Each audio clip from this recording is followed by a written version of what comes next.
brand new banger.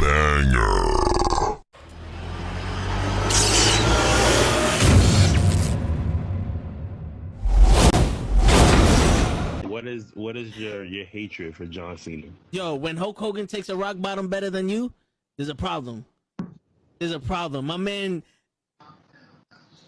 All right, so give me the camera. One rock bottom. Yo, no, it's more than that. Show, give me the camera. I got the fucking camera. Kenny, I'm gonna have to do it for you. I'm gonna give you the whole spiel. He came out as a prototype. Whatever. You know, he slaps Kurt Angle. Ruthless aggression. I'm not into that. Whatever. He comes out as a rapper. I'm like, okay, all right, I could dig it. You know, he's from Boston, so that's a strike. You know, us New Yorkers, we don't fuck with Boston too much, but you know what? I'll look over that. He's doing his thing. Something original. Some I could, you know, there's something different. It's entertaining. Comes around, and my man has a choice between The Big Show, Kane, or Shawn Michaels. And he gives the most pussiest promo I've ever heard in my life. I will never forgive this. And he's on some, well, you know, I don't want to fight The Big Show because, you know, he's a huge guy. And, you know, you got the Big Red Machine who wants to fight him. And Shawn Michaels is a legend. Fuck that, bro. You already beat all these motherfuckers already. Her return on SmackDown. Okay. So I definitely read some rumors about that. Because for whatever reason, and I don't know Cody's reason, you turn around and go back, and people are gonna be, you destroyed thrones, and you go back?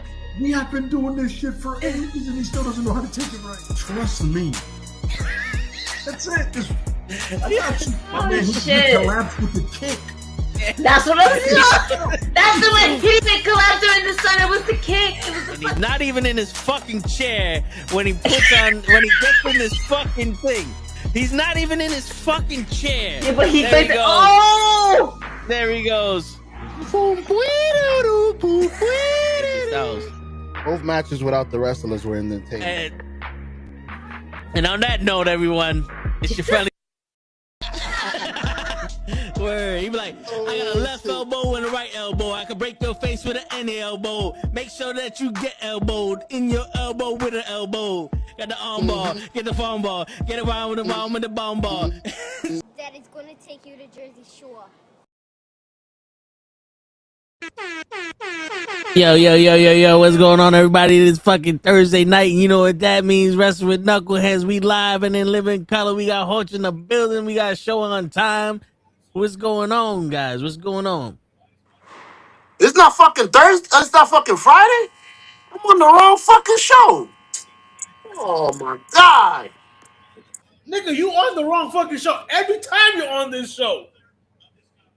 you right.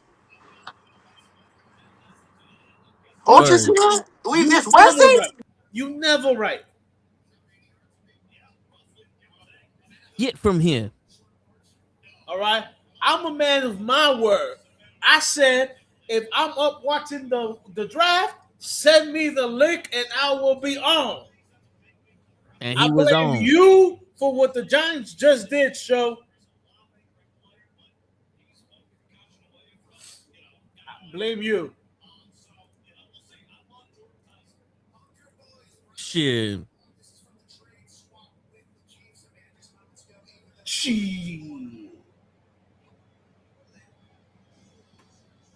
Yo, speaking of blaming, I don't know much, but I know I love you. Yo, WrestleMania sucked ass. So Seth walked off an ESPN set when they were dissing wrestling. Do better, Seth. But yo, WrestleMania Night 1 was garbage. WrestleMania Night 2 was just a little better. It wasn't like that shit was phenomenal. No. Let's cut it. Let's say what it is. It was hot garbage too. The only saving grace was the OB Brock shit. That's it.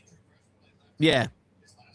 Hey, that ladder match. Don't disrespect that ladder match. That ladder match was hot fire. But then again, you still had like 3 hours of motherfuckers talking. Dude, that ladder match was 15 minutes. It couldn't have been hot fire. It could only be hot. It didn't get to the point where there was fire. That shit wasn't enough for it to be fucking fire. look, the ladder match was a good match. All the It was. wrestlers in there did what they were supposed to do, which is entertain and not fucking talk. But again, night two was another night with there were more talking and commercials and advertisement than any fucking thing else. Yeah. Again, I understand that Vince McMahon was like, "Oh, this is not wrestling; it's just sports entertainment." But at the same time, even sports entertainment needs to have some fucking sports in it to entertain us, not talking. Hold on, my brother's yelling about something. Oh, the Browns just took a offensive tackle. No, your boy, the Giants just took Maguagu. Who? Maguagan. Come on. Oh, the pick is Listen, not in yet. Oh, listen. shit. Let me talk to Hoge because you don't know name. Hoge, who they took? I don't know. They're still right here showing that the Browns just drafted final. Fucking Togo messed up your draft.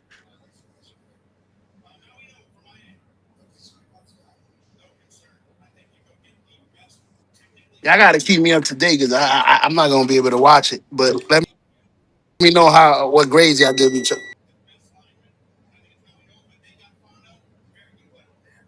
Sorry about that noise. No, you're not. I'm not doing the thing. All Yeah, right. but yeah, so that's the thing though. Like, we're gonna get into it, but at least Vince, he said it was entertainment, but he entertained us with wrestling. Yep. Like, yo, one night of WrestleMania had more wrestling in it than the 2 nights of WrestleMania. Picture's already up. Miami traded the picture down.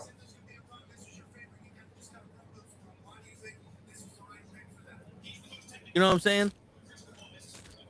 Yeah, WrestleMania was definitely more about the commercials. That was ridiculous. I wonder if since it was a WrestleMania, it's like the Super Bowl of wrestling. I wonder if they were charging extra.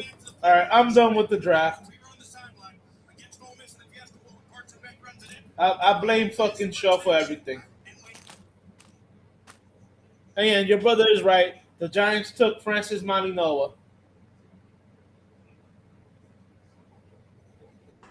Who? That's why I said, man. The offensive tackle from Miami. Hey, they did something right. Y'all need a line. Not with the first round. Y'all got 2 picks in the first round. Who's So, y'all? You a Giants fan? This is why you can't be a Giants fan. Okay, they did it right. They took Reese when they already have Burns, Carter, and Tibbs. You don't need another edge. You let Sonny Styles go to Washington. Now with the 10th pick, instead of taking or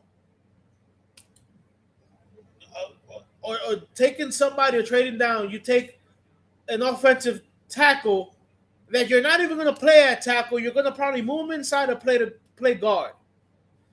Why? Hey, you are drafting in the top 10. I need impact players. If they would have taken the guard from Penn State, I would have been okay with it. Because right guard is his natural position. They're going to take a tackle and try to move him inside. And this has been the Giants' fucking problem. Every time they draft offensive linemen, they try to put them in the positions that they're not comfortable in. This is why you get an Eric Flowers and you get a fucking an Evan Neal. Stop doing this shit. Sorry about that. I know this is a wrestling show. No. Let it go. Let them motherfuckers know. Listen, Hoge, when you around, it turns into a toe and the show Hoge show. So fuck that. When I'm around, it's a Toe and Host show because you be not around. Hey, I was on time twice. And you still doing this shit with the loud noises. I'm trying to cover it. Right. But truthfully, bro, when it came to WrestleMania, It's not good, man. It is not good. No, it's not. No, it's not. And the fucked up thing is, there are people out there that fucking try to make it feel like it's good. And I'm sorry, but you ain't gonna piss down my leg and tell me it's raining. We're not gonna do that. I'm not gonna blindly fucking say some shit was good because of something.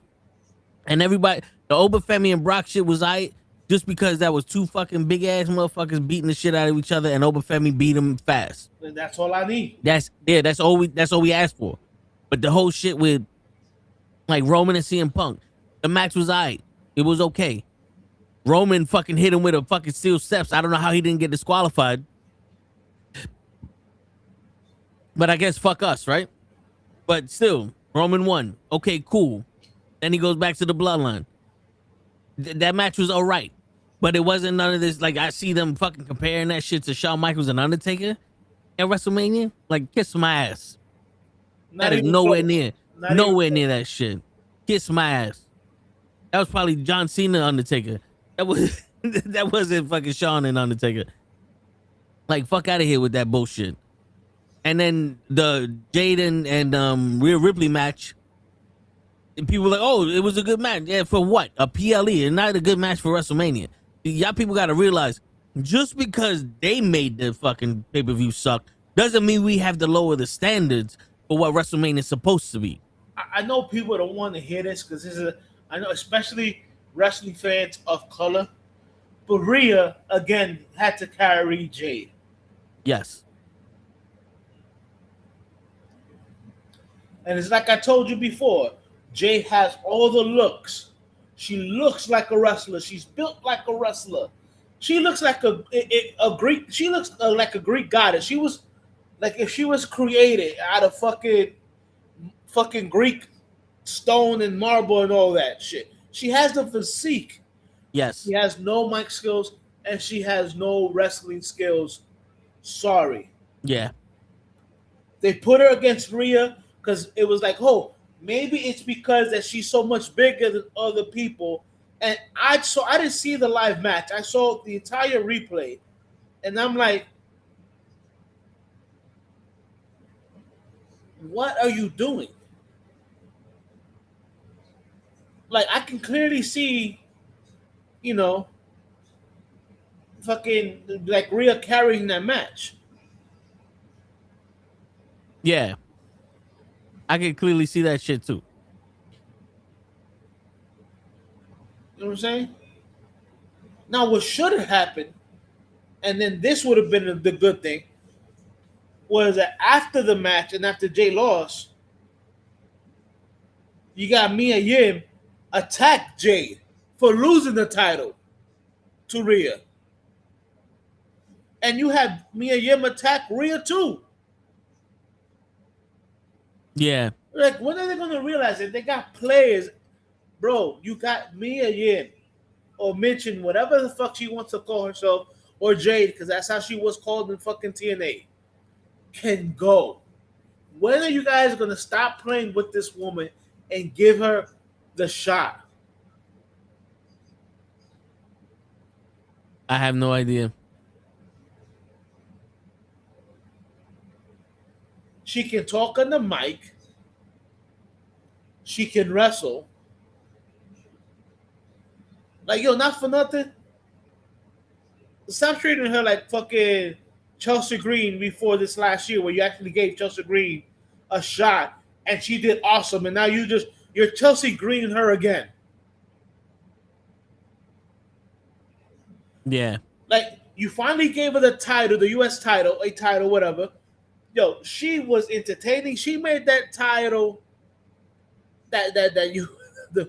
bro, we're talking about the female US title that nobody even knew what the fuck, why they did it. She made it relevant. Then you had to lose to Gia, or whatever her name is. She came from NXT. Gia, whatever, Julia, I'm sorry. Yeah. It's weird because they started with a G, but it's spelled Julia with a J. That's why it's fucking weird. Yeah. And now she has it, and you guys are doing nothing with that belt. But meanwhile, when Chelsea Green had it, bro, she was fucking entertaining with it. Yeah, I mean, they pretty much made that fucking title for Chelsea Green. Because they, from what I understood, they made that title so that way Chelsea Green and Mia Yim could fight over something. Yeah, and then they took fucking Mia Yim completely out of it. Yeah, now they made her a lackey for Jade, and I'm sitting there like, really? That's who you picked to be there? Like, she should not be playing second fiddle to Jade. I don't care how good Jade looks. I don't care how nice her body is. I don't care how much of a star she is. Jade is, fucking Mia Yim is a veteran in this. She should be getting more respect than she's getting. 100%.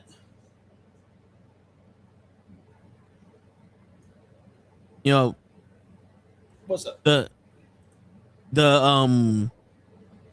you know, going to night one real quick. I just want to get this out the way. Jacob Fatu and Drew McIntyre, that was a decent match. But the problem with that match was you could tell they were rushing through a lot of shit, and they didn't fucking advertise that match at all. There was a lot of people that when I spoke to them, like, yo, Drew versus Jacob Fatu is happening, it's unsanctioned. Like, what? Really? Hold on. Like, they didn't know that match was happening. Horrible. Dude, it's ridiculous. And plus, like Loki said, with the commercials, oh my God. I told you, night two, I fell asleep. I fell asleep during the fucking commercial break because I just had that WrestleMania will return during commercial break. And then they had that stupid ass music. I'm like, yo, bro, why wouldn't you show us a video package or something that had to do with the fucking event? I understand in the cable, people paid advertising fees for that time. But if you're not going to show the same fucking commercial over Netflix that you do over ESPN, then the app should be able to do something else. Because I don't know about you, but I'm paying for this membership with this shit. That's fucking ridiculous that WrestleMania has so many motherfucking commercials and their matches were so fucking short. Yeah, they were extremely short, man. Stephanie McCool versus Liv Morgan should have been match of the fucking weekend, and that shit wasn't even long enough for it to start. Again, I don't know if the heat between them is real or whatever, but bro, that the Raw before Mania, where you literally had them Liv screaming at her, whatever. I'm like, yo, okay, this is gonna be a great match. I even remember telling you, yo, I'm hyped to see that fight, that match. And then last 7 minutes, and then on top of that, you have Raquel and Roxanne both get involved. Yeah. And then EO gets involved the next night.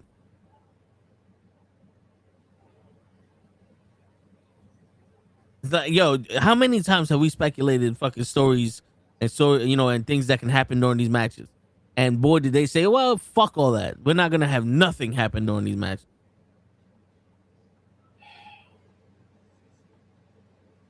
Fucking ridiculous, bro. How did they start stories at WrestleMania? They're supposed to be where you end them. And with all these commercials, my bad. With all these commercials, you couldn't have the Andre the Giant fucking Battle Royal on that shit. You couldn't have a SmackDown tag team. Yeah, you couldn't have a SmackDown tag team title match on this shit. You couldn't have a women's Battle Royal on this fucking thing.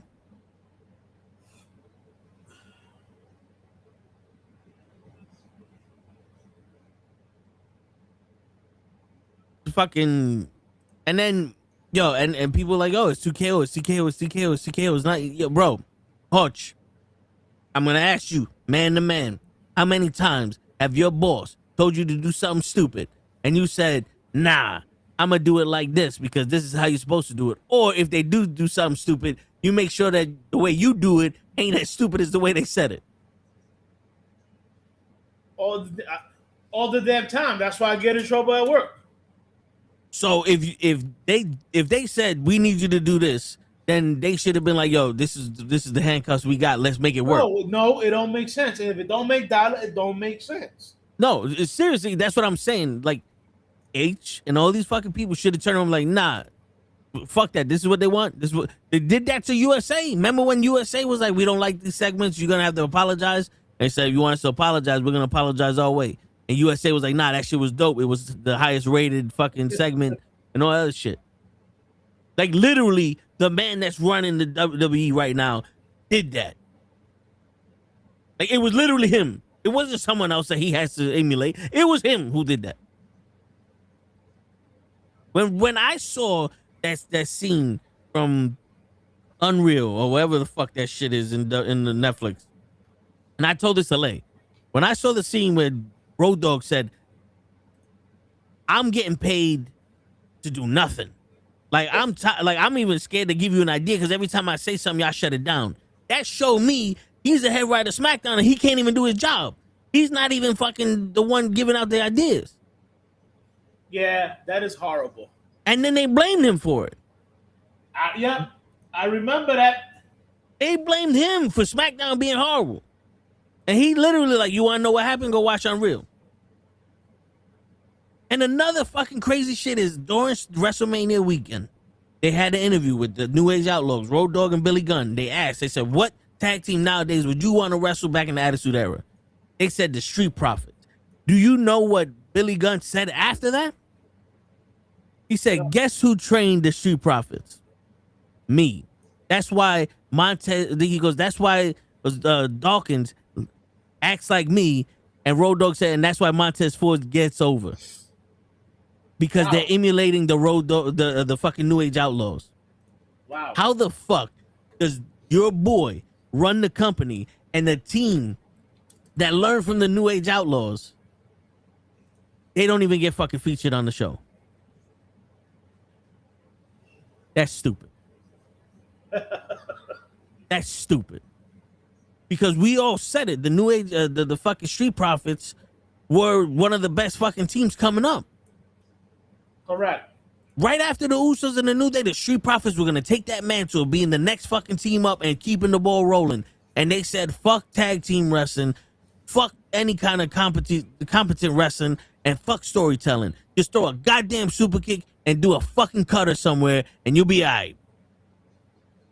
Two things Triple H can't fucking do, and everybody's doing it. But remember the genius of Triple H. He's telling everybody, when you want to move slow, go slower, and if you can't move any slower, go slower. All I gotta say, who are the tag team champions now? I had the same conversation with Lay earlier. So the R-Truth and Damian Priest are the SmackDown tag team champions, and the Vision are the Raw tag team champions. That's the only reason why I know, is because me and Lay had this discussion. We had to figure it out. And here's my problem with both. R-Truth and Priest are not a real tag team. They're a mashup. Yep.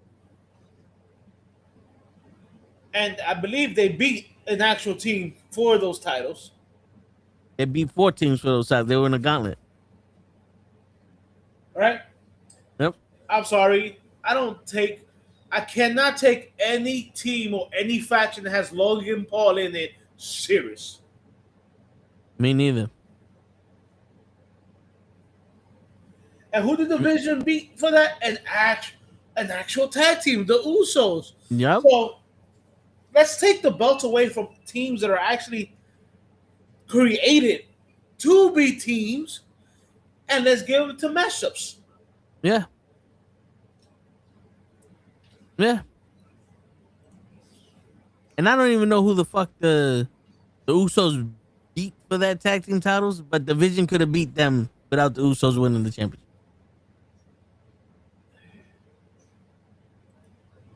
Because I hate you got to give them the title so that way you can start a rivalry with someone else. Like, fuck off. No, it's funny how I'm gonna tell you the truth. I don't remember who the fuck the Usos beat to get the titles back. Me neither. Because it wasn't that like impressive. It was like, okay. Yeah, I don't know who the fuck they. Because I'm thinking it's the Judgment Day, but the Judgment Day wasn't champions then. Were they? I don't think so. No, the Usos beat fucking. Didn't they beat AJ and Dragon Lee? Yeah, they did. They did. AJ and little AJ. Another mashup. Yep.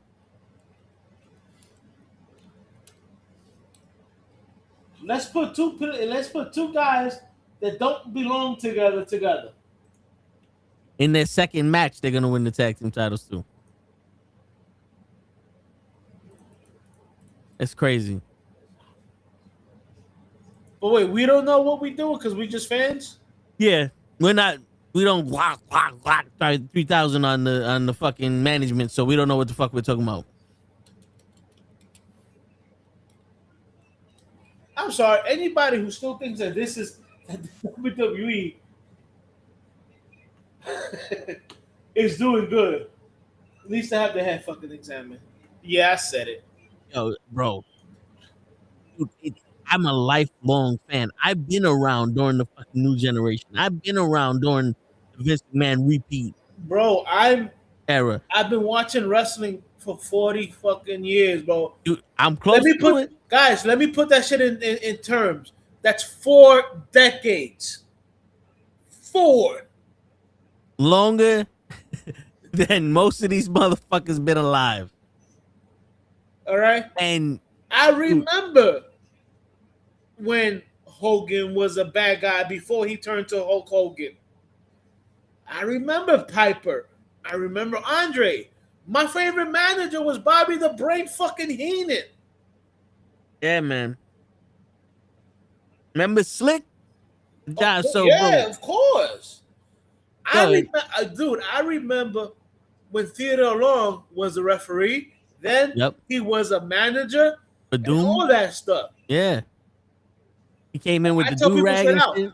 I tell people, say, yo, who was the original manager of Doom? They're like, yo, I think it was woman. No, it was Teddy Long. Yeah. So we've been around some of the worst wrestling we've ever seen. And at no point until now have we said, you know something?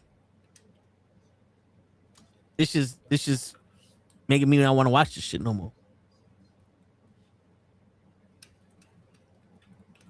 Can you believe that shit? Almost 40 years for me because I'm 38. And 40 years for you plus. And now all of a sudden, like, yo, this shit is not watchable. Bro. And here's what I tell people. I say, yeah, there was a time that I stopped watching WWE. It was called WWF at that time. But I didn't stop watching wrestling. You want to know why? Because WCW had the fucking hottest thing on the fucking planet. The NWO going at that time. And as a matter of fact, I used to watch Nitro live and videotape. Yes, people. I say you heard that right. Because back in the day, there was no streaming. I videotaped. So, yes, I had a VCR. I popped a tape in the VCR to record WWE. And I found myself fast forwarding through a lot of the shit until Stone Cold hit.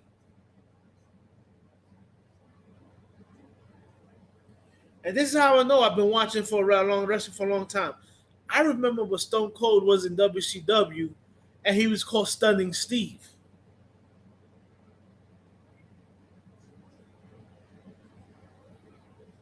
You know what I'm saying? So watching wrestling for some time here. Yeah.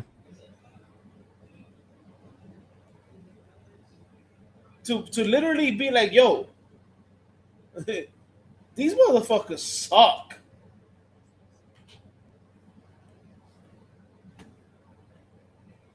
Like, how bad do you gotta be at your fucking job?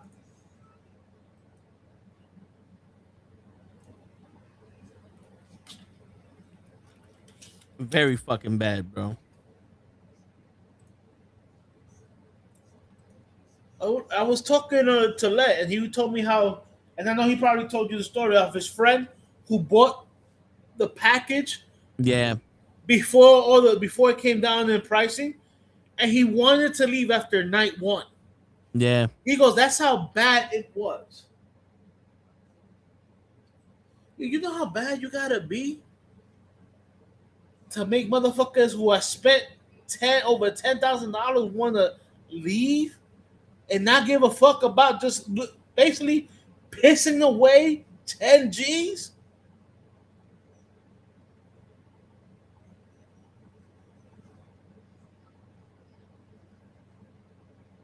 Dude.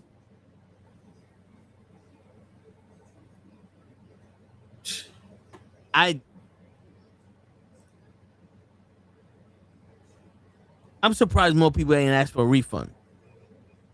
But then again, like, how the fuck you ask for a refund for that shit? But you gotta be bad for somebody to be like, yo, I'm going home. After spending all that money. And the crazy shit is, like, I'm pretty sure if he would have spent like $500 on them tickets, he still might have been like, yo, I'm going home. Not for nothing. I think had he spent $500 on the ticket, he would have been like, "Yeah, I'm definitely leaving," or I'm gonna go to fucking the casinos. Because remember, this shit was in Vegas. Yeah.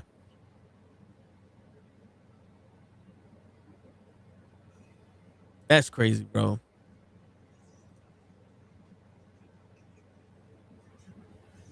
But man, to literally tell somebody, "Yo, I need to get the fuck out of here."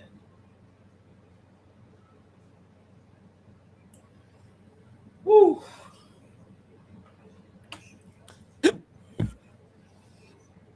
Oh man, and then you again. Normally, the Raw after fucking WrestleMania is hot fire. Yeah. Yo, it shit was hot fire for all the promo. It was hot fire trash. Yo, dude. I mean, even like So Ruka coming, that was like, oh, okay. And then Ethan Page coming, like, oh, okay. And then Jacob Fatu came out. I only got excited because I'm like, yo, please do something with him. Do something with this man. Because I'm like, yo, they did a silent draft on Monday night. You notice that? Yeah. There's a bunch of SmackDown dudes came on Raw all of a sudden.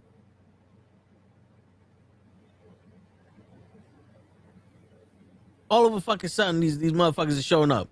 Like, they did a silent draft. But yo, and I remember when I said it was going to be LA Knight versus IShowSpeed? Yeah. I'm watching the match, and yo, do not get me wrong. If I was in IShowSpeed's position, I would have done the same shit. I'd have did the same shit. Like, I'm happy for the dude. I'm happy for the kid because he's living a dream that millions of people wish they could do. Right. You know what I'm saying? But I'm also watching this shit going, y'all motherfuckers wasted the Usos. So Sideshow Speed could jump on Logan Paul on the table. You wasted the Usos.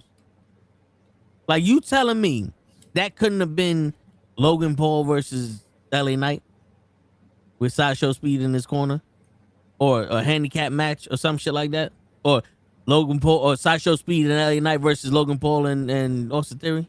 No, they couldn't.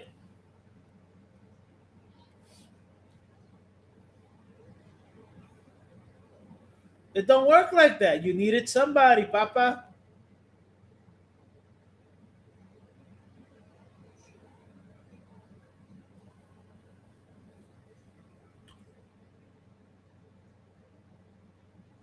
But it's fucking horrible, my dude. Fucking horrible.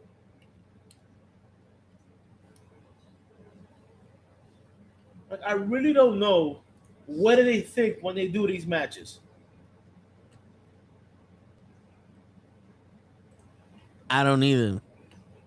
I don't know who told these people that this shit is good. Like, remember how I was saying in AEW when they're doing these things, like, yo, does no one like oversees this shit?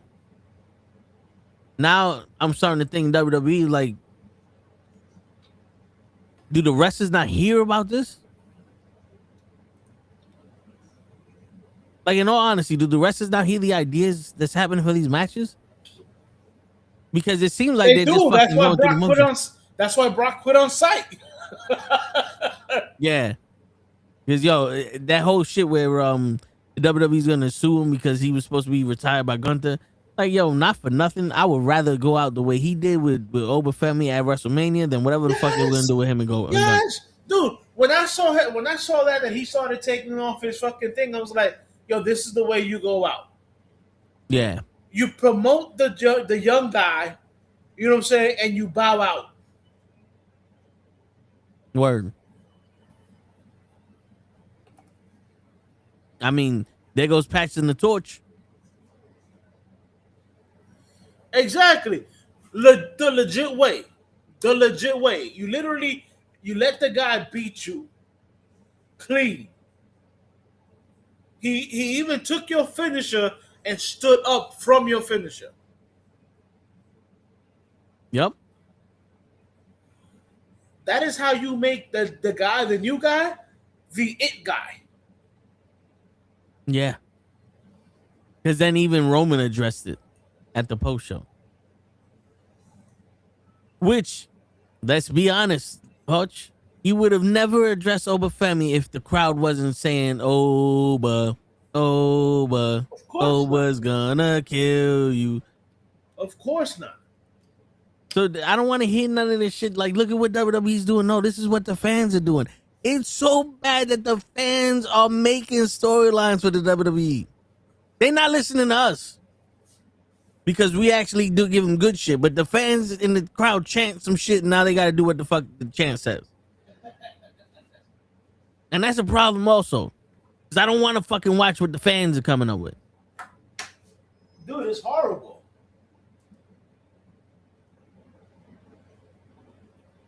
Shit. It is 100% horrible. Word. Yo, it's crazy how, because I'm just thinking about this. It's crazy how one of the segments to build up the match between Stephanie McCool and Liv Morgan had more fighting than the actual match. Yo, yeah, they spend more time rolling around and fighting each other backstage or doing all that other shit than the match. Yeah. That they put too much spectacle in the shit. Like, we're not even talking about the real problem that happened in WrestleMania Night 1. But also AJ Lee and Becky Lynch. Yo, not for nothing. Once I heard AJ Lee tapped Becky Lynch 3 times in 6 months. Okay, Becky Lynch is the new Intercontinental Champion. Why didn't he match? Dude, you can see that coming. I'm like, okay. I don't even think I mentioned anything, but I was like, in my back of my head, I'm like, all right. AJ Lee was a nice story. She came back. Now she's gonna lose the title, Becky, and then she's gonna walk into the sunset yet again. Yeah.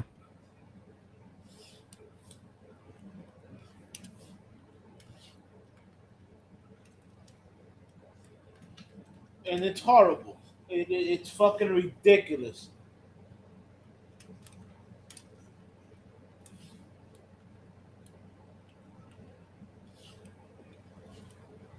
I'm here. I'm just on the phone real quick. Yeah, that's fine. I'm just upset that it's like they don't see how bad that they're fucking killing the shit for people who actually love this, this sport. They really don't. What do you got to say, Show?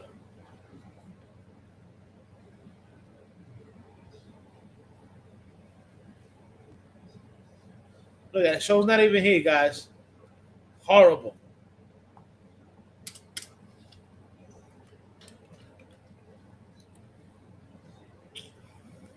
Hey, yo. What's up, Ty? That's not it.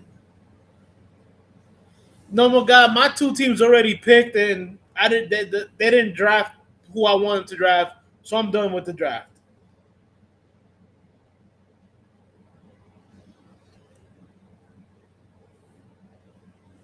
Mr. Loki, quick, somebody give me $6 billion so I can say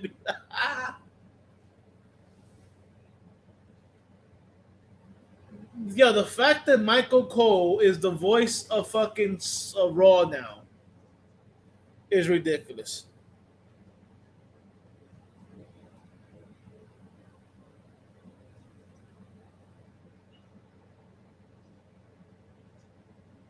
I'm sorry, I've never been a big Michael Cole fan. Now, Wade Barrett, great fucking guy. Sure, you back or you fucking just sleepwalking? No, I'm back. I couldn't. When I said "Hey yo," I was in the background. I don't think y'all noticed I was here. Man, we never notice when you here. I am that black.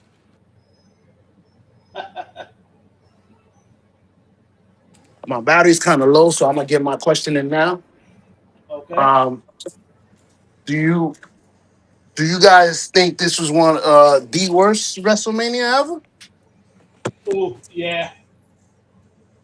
Ooh. If not the worst.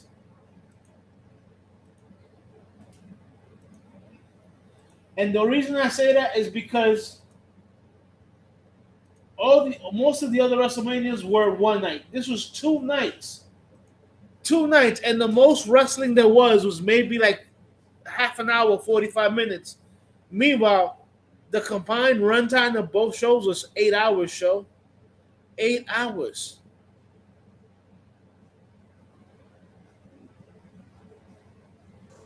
$8 of what, basically? Well, that's what I'm saying. The actual wrestling was maybe an hour, if that. The other 7 hours was them talking, commercials, and advertisement.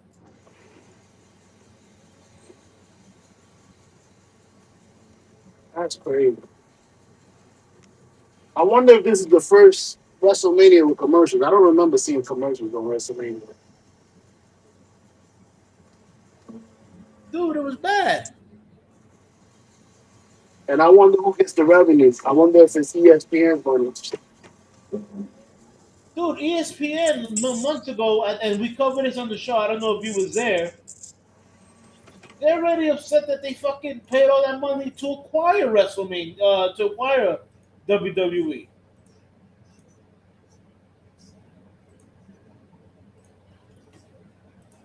Yeah, but at the rate they was giving those commercials, they might have made their money back.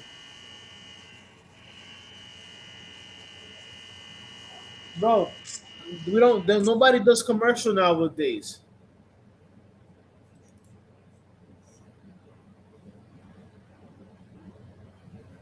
Like, not for nothing. I'm watching. I got Amazon playing. I'm watching the show the show Psych. Right. Every time they give a commercial, what I'm doing, I'm looking away. Vic, match of the weekend was probably the ladder match. But my favorite match was just the fact that Brock Lesnar put over Obi. I'm surprised that he put over Obi. Just to say that. It probably wasn't an option either. You put them over. Mr. Loki, yeah, I don't know why. I understand that Paige came back, but you literally have Paige come back to align her with the Bellas again.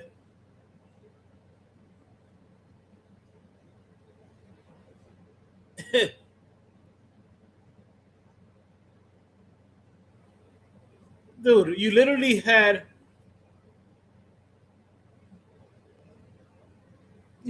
real tag teams, and you literally just like, I'm sorry. Yes, Paige was a great wrestler. Is she the same? No, but the Bellas were never good wrestlers. Never.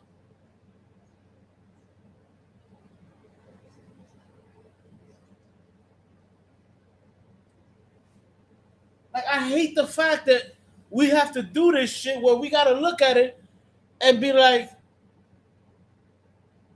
okay, you took the titles away from Nia and Lash Legend.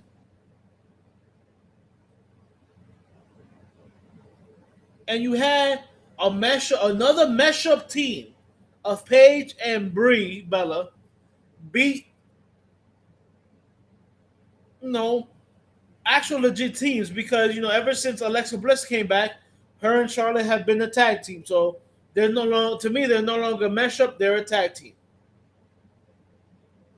Bailey and Lyra have been together for so long, they're no longer a mesh up to me. But you literally put this team together that very night, and now they win it. Now they're champions. Are you fucking kidding me? The Punk Roman match was better than it should have been, 100%. I'll give you that. But it still wasn't the best match on the card. To me, the best match on the card is still the ladder match.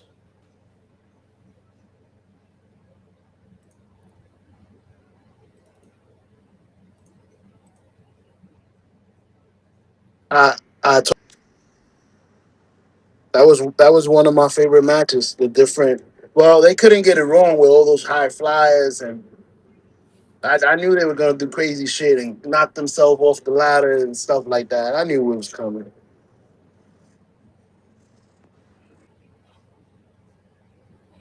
I mean, those guys know what they're doing, though. You know what I'm saying?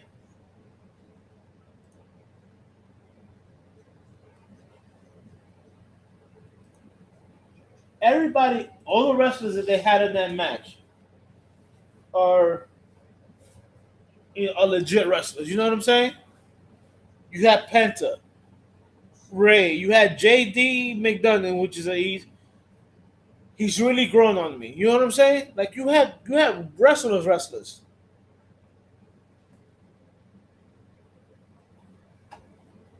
Am I tripping? All those guys should be their own division. They should be the cruiserweight.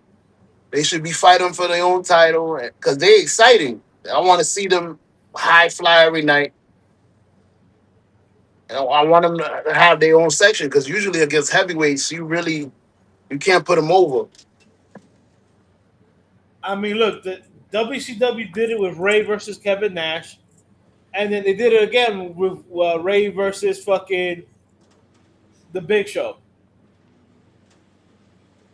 Yeah, it's interesting. It's interesting to them when the dynamic is that big of a difference. Like this giant against this midget. Well, it's the David versus Goliath. Yeah, That's what it is. Vic, I don't know if Night 2 saved the weekend. Night 2 definitely made it better. But again, too much of nothing happening.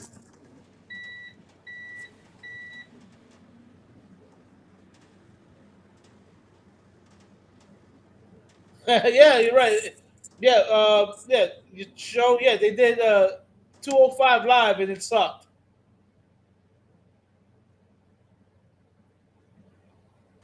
wait, you said they did 205 live? Yeah, that's what the cruiserweights. Oh.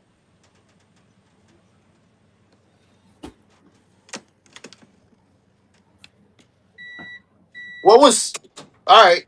I know our favorite match was the ladder match. What was your least favorite? All of it. You got time? By the way, Toe. Yeah. Your Jets just took the best tight end in the draft. Woo! Our What you Jets. cheering for, show? Well, come on, that's our Jets. You a baby. Giants fan? Well, Kick me out. No, don't give up to me. You can keep him. You kicked me out. Let me have a team. You got the Mets. Oh shit. Damn. Nah, I'm good. I don't even want to sports. I'm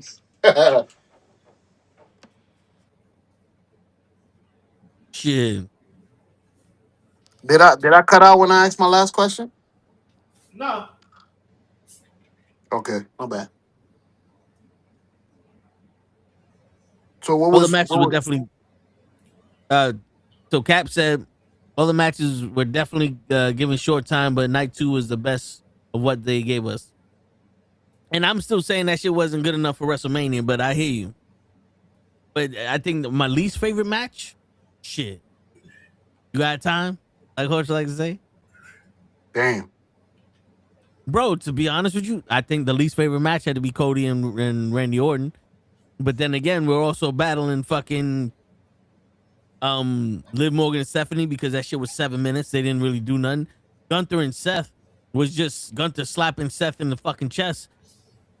And like, to be honest with you, I was on the phone with that match. I didn't give a shit about that match. I don't give a shit about any Seth Rollins match. So that shit sucked. Becky and AJ leave like we knew that Becky was gonna win that fucking that match the whole fucking time. Brie Bella, the fatal 4-way tag team match. What I told you last week, the Bellas were just gonna be there so they could take the pin and win the fucking match because Lash Legend was doing all her things. Last I guessed.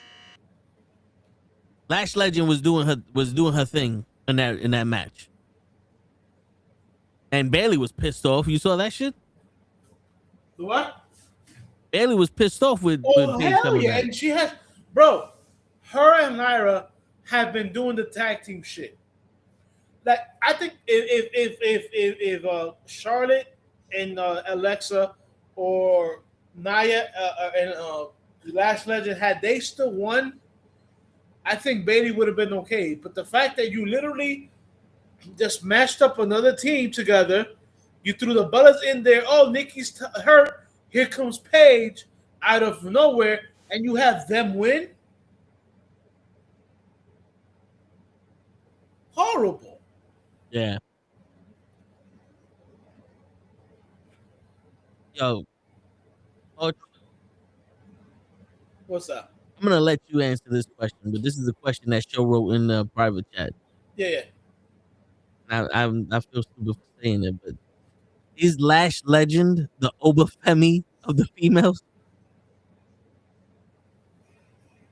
No. As much as I like Lash, she still has a long way to go, which is why they put her with Nia.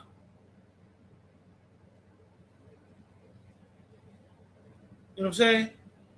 Like, bro, Oba, even though he has a thick accent, is good on the mic and great in the ring. His presence is just there. Yeah. You can tell he was born for this. And like you know, Enzo and Big Cass would say, and you can't teach that. Word. He just has a presence. Don't get me wrong, Lash comes out and you're like, yo, she's impressive. And she is. But you can still see that she has to refine the wrestling and refine the being on the mic. Yeah. She's powerful. That's what makes her seem so impressive, that she's powerful and she's doing this shit to the little girl, like little women. You know what I'm saying? I mean, like literally when the next person's big as you are is Nia, then yeah. Yeah. And yo, I don't know if you saw the double powerbomb she did to Alexa Bliss and Lyra. Alexa Bliss looked like she just fell off of her. I'm like, yo, is Alexa Bliss like slipping with her abilities in the ring? You know what it is? Not for nothing.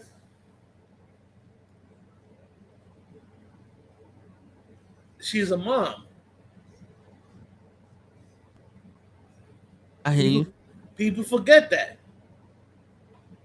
There's a reason why Brie Bella walked away from wrestling.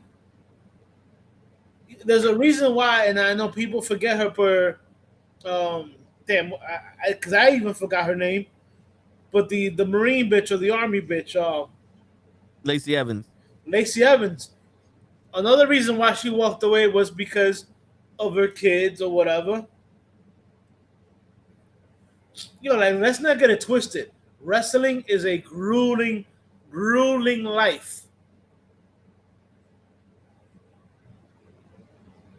You know what I'm saying? It's not everybody that becomes the John Cenas or whatever.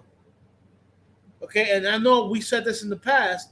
If you really want to know what life as a wrestler is, go watch the movie The Wrestler with Mickey Rourke. Yeah. Yo, for every Shawn Michaels, there is at least 4 or 5 Marty Jannetty's. And the crazy shit is Marty Jannetty was in the ring better than Shawn Michaels. This was addicted to drugs. Right. But even that, like Marty Jannetty was a better technical wrestler than Michaels, but he didn't have that it factor. You know what I'm saying? Yeah. Oba has that it factor. Lash doesn't have the it factor. Not yet. You know what I'm saying? She needs to be on her own. All her time in WWE, whether it was NXT or now, she's been in the tag team. Yeah. She's never really been on her own. And not for nothing, her tag team partner, who the WWE let go, is now in TNA, and she's doing good over there. And she's looking good at that. Yep. What is it, like Jakara Jackson or some shit like that? Yeah. Yeah, over there she's called Myra Jade or something like that. But she's looking good there. Both physically and in the ring. Shit.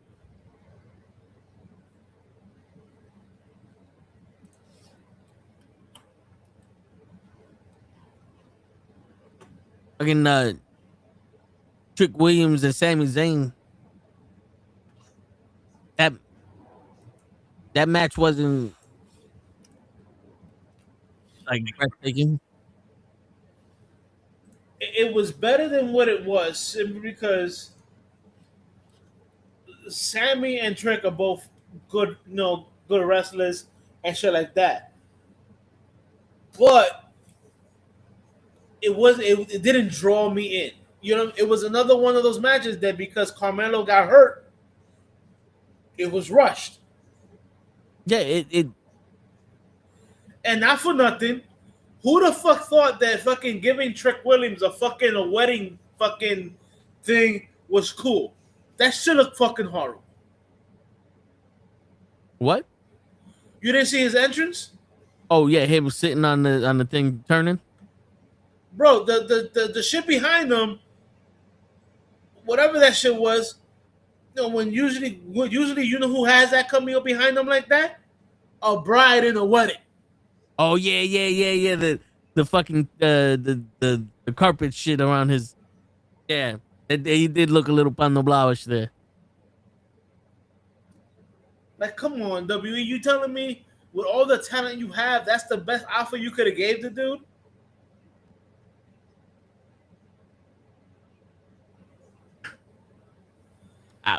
Again, Cap,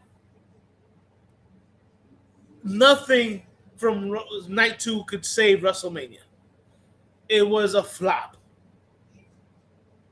And yo, the crazy shit is that they're already showing SummerSlam for 2 nights. Why? Please go back to the one night thing. Just go back to the one night, please. So, yo, me and Lay came up with a good idea for a 2-night Survivor Series. Where it's Raw, SmackDown, NXT, and AAA. What up, Taquan? They have their traditional Survivor Series matches, and the winners of the Survivor Series matches for the men and women go to night 2 Sunday, and they go into War Games. And this is like the all-star game of wrestling where you're representing your brand to see which brand is the top brand in fucking wrestling in WWE. And whoever wins has bragging rights for a year? Yeah. I'm down with it.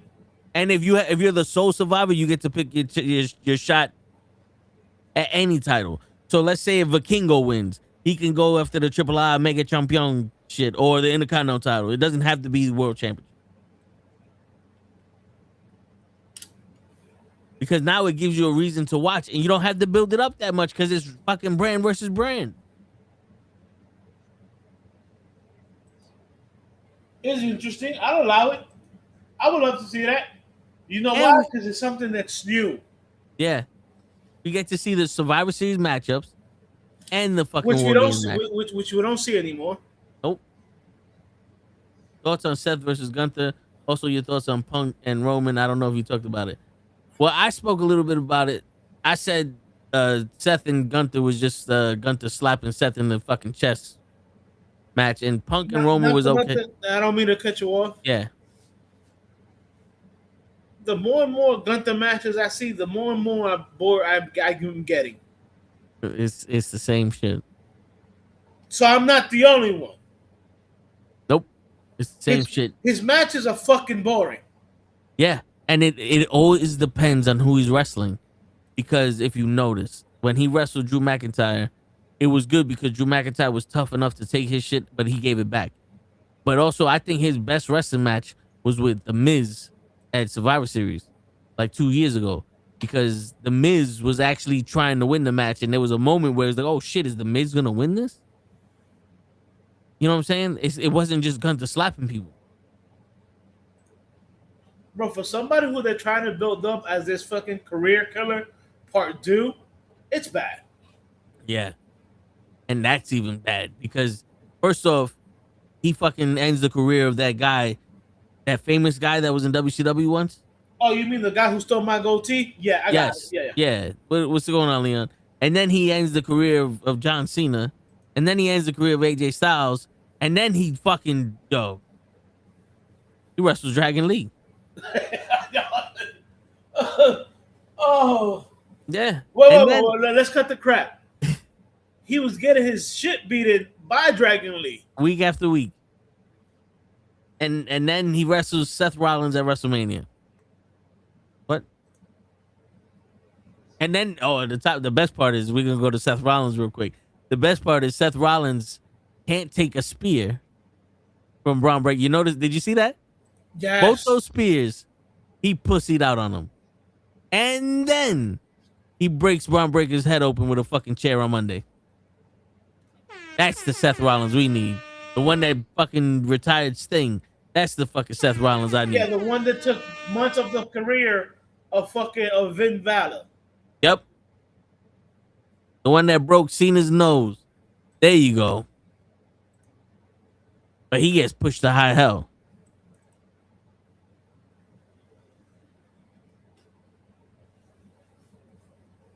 Yeah, that's fucking. No, bro, you're right. Was it? Yeah, in our group chat, when I saw Breaker bleeding like that, I'm like, yo, man, he just injured another person again. Yo, bro, what is so hard about hitting somebody with the chair on their back, not the back of their heads? I don't know. Well, hold up. Hutch. Let's be serious. Let's be serious.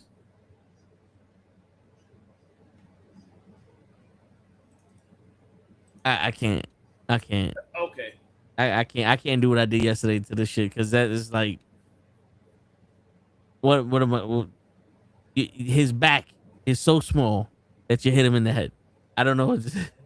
Bro, I was just about to say, not for nothing, Braun Breaker don't have a small back either. It's not like you're gonna miss his back. Yeah. I don't. He didn't have a problem hitting fucking Paul Heyman in the back with those chair shots.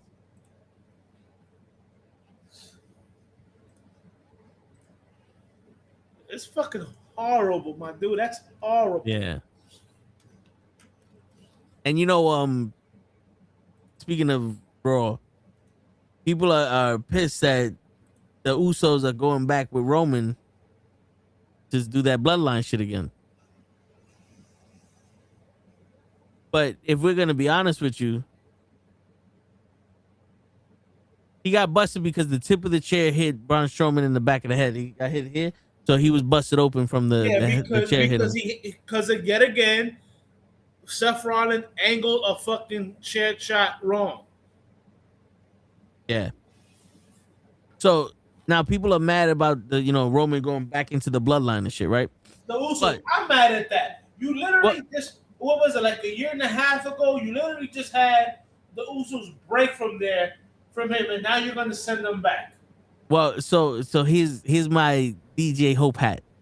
Oh, you know how DJ comes in with those magical stories of his hope wishing shit happen? So DJ, here goes where are you when we need you, DJ? Here goes my magical dust hope hat. I got my thinking cap on, Hutch. Okay. This is the possibility. This is the reason why I would have brought them back together. Because you fucked up Jay and Jimmy so much that you need a soft reboot. So what you do is for a little while you have them back in the bloodline, and then you could have them branch off where Jay goes and beats Roman for the title, like he should have did 4 years ago. No. Go back. Wasn't that what we were saying about 2 years ago? Yeah. Okay. Yeah. Or you can have Jimmy step up and do something now. But I think this is where you get that soft reboot, and you have that Jacob versus Roman, and Jacob's like, I want everything you got. I need the money. I need all this shit. I ain't your lackey. And then he gets into the head of the Usos, and we see a definitive split between them, and we can probably get some actual characterization from these people. But what's gonna happen is acknowledge, because not for nothing, that acknowledge me shit was cool back in the day, but we doing that shit now. It's like, all right, hold up, man. I kind of want Jacob to whoop your ass. Yeah, the shit was cool for a minute. I ain't gonna lie. No, yeah. We got the shirts. We the ones, baby. We the ones. And not for nothing. That was cool too. We the ones, acknowledge me, all that good stuff. Yep. But you just killed the bloodline. Literally. Yep. And now you want to redo the bloodline? Then what was the point of killing the bloodline? For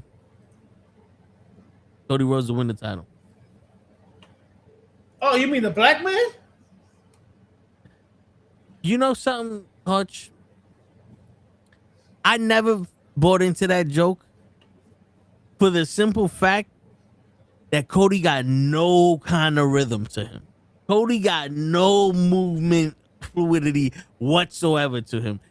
Cody's got to be the whitest person I've ever seen. And his father is the black man. like holy shit. Like I know they call him Raheem and all that other fly shit. Beautiful for them. But for me, my man is Homelander and nada más.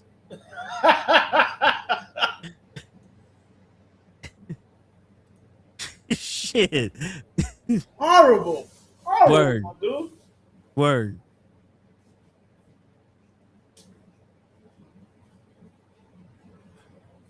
Like, come on now. You're supposed to be the son of a working man, and you coming in like 4-piece suits. Yep.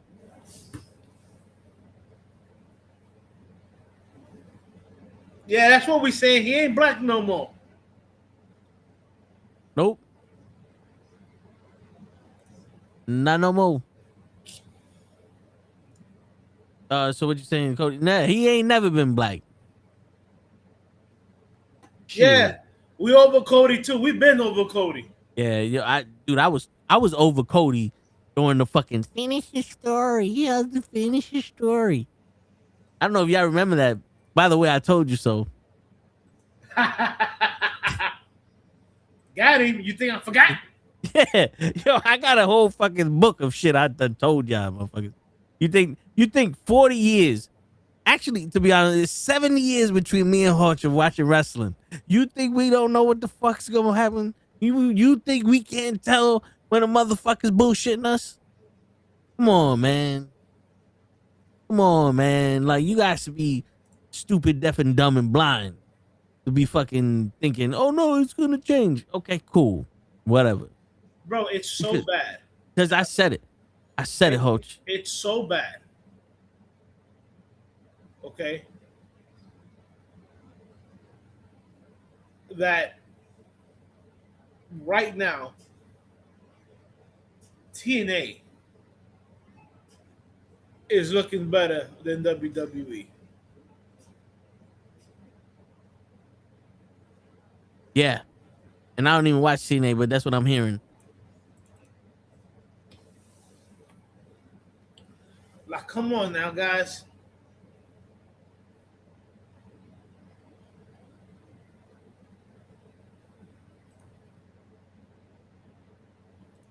Like, stop playing. Leon is saying that he been saying that. What you been saying, Leon? That he ain't black no more? The TNA is better than WWE? Specify, please. Word. But yo, I've been telling y'all that fucking if they were really gonna change shit, they could have did it that first day that Vince was gone. Oh, 100%. First day, 100%. you would have felt the change in things. And they're like, no, we gotta wait until the Rumble. Now we gotta wait until WrestleMania. Now we gotta wait because that was still Vince's story. Like, I'm sitting here going, wait a minute. Is this a fucking presidential election that we gotta fucking wait all this shit? Where I keep going like, oh, what happened to the Trump fucking taxes? He's gonna lower taxes. Well, we still under the Biden administration. Nigga, we 3 years in the Trump shit. What happened to that? Oh no, that's how long it takes. So when he come, he gonna fuck it up for everybody.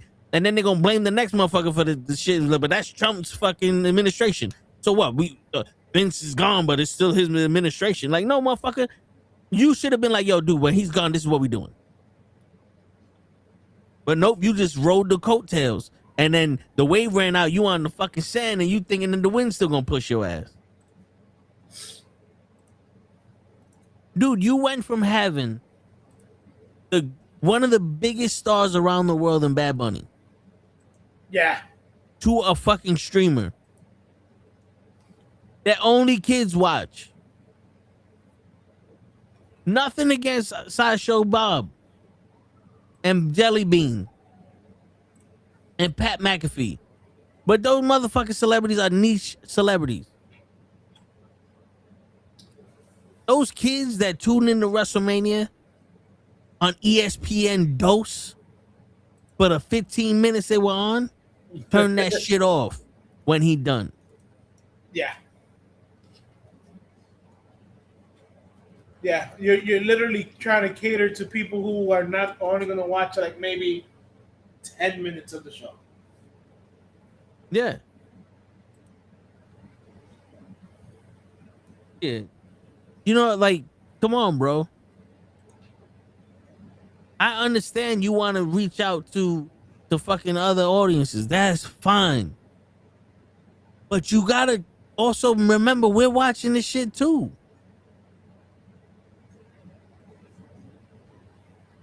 Like, bro, that's like a Fast and the Furious franchise. I watched every single Fast and the Furious movie in the theaters. I had to. It was something that I watched with my moms. I needed to finish.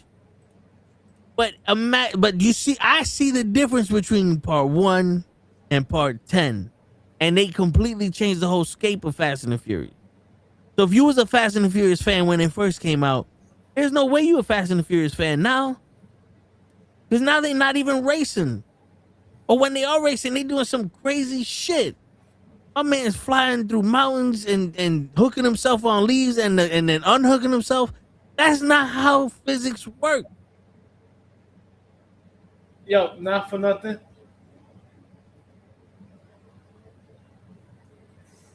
Not for nothing. I stopped being a fan, I think, around 5.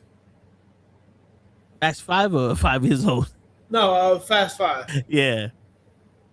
Because, like I tell people, number 1, it was about racing. Yeah. Even number 2 was about racing. Nigga, Tokyo Drift. I know people hate. I love. It's about racing. Yeah, that's my favorite. My brother's favorite. You know what I'm saying?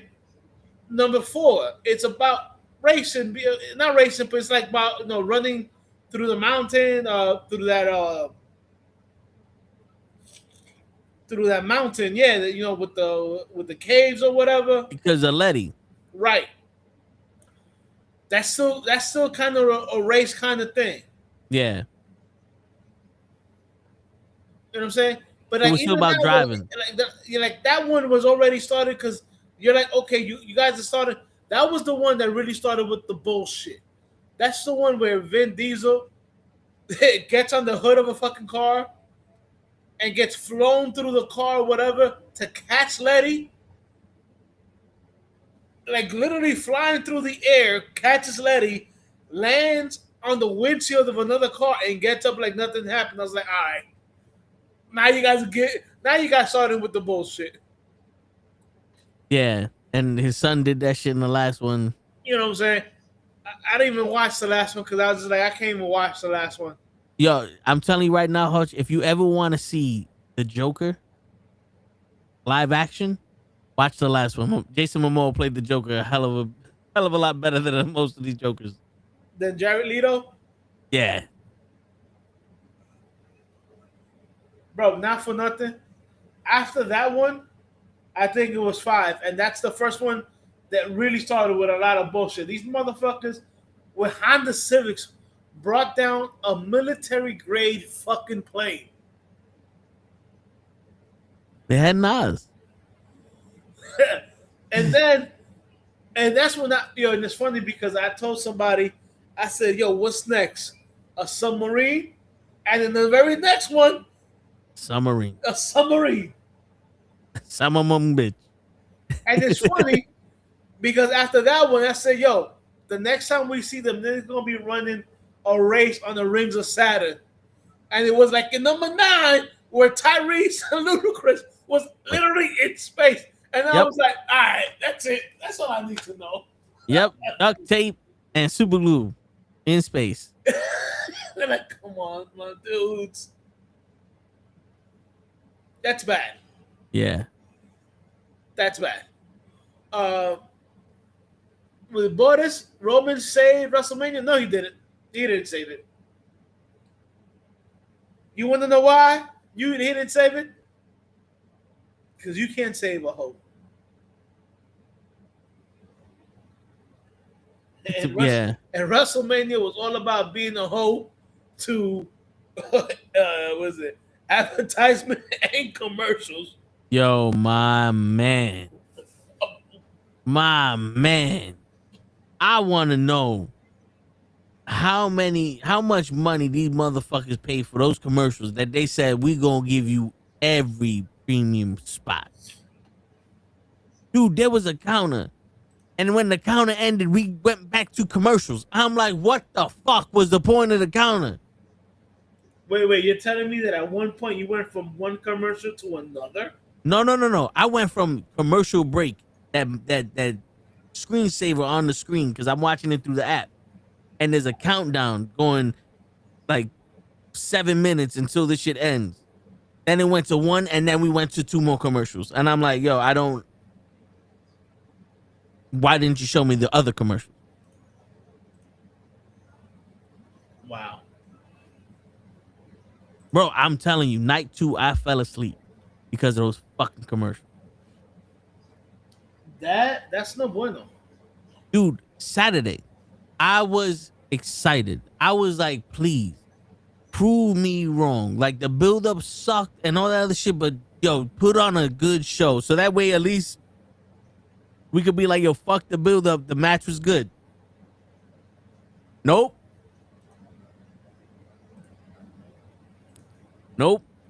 That's like you driving in hella traffic to get some pussy, and the bitch just takes an ass shot for you, and you gotta do it yourself. It's like, I'm here, and you don't even want to. No PB touch, no nothing. She said, "No tati tati, no money, Yeah. money." No money. But Or bro, as I like to say, "No ticky, no shirty." word. Bro, I'm waiting for DJ to show up because I'm thinking DJ's gonna show up. I'm waiting for DJ to show up so we can talk about this one match. I don't even want to fucking give a taste to it yet, but because I know that's gonna take us. We gonna get into it, and then DJ gonna come in, and we are gonna get back to it. No other shit, but yo, congratulations to Bianca Belair. She's pregnant. You know, I saw that. Yeah, she came out, and my brother was like, "You think she gonna say that she's pregnant?" I'm like, "Yeah." Now that you mention it, she got that big ass robot with her stomach. He's like, "Yeah, there's something about her." I was like, "I don't know. I thought she was coming out to say that she ain't gonna wrestle no more because her finger's fucked up." But nah, she's pregnant. So it's like, all right, so she gets to be out longer. Let that finger heal, come back and do your thing if you're gonna come back. Because by that time, she might not even come back. You know what I'm saying? That is a very big possibility.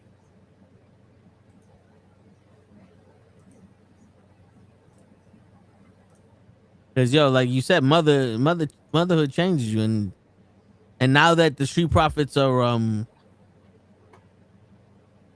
yeah, and then the ladder match. I don't know about getting the baby daddy money, but Montez Ford has showed up on TV. About time. Yeah, you got to remember something, Leon.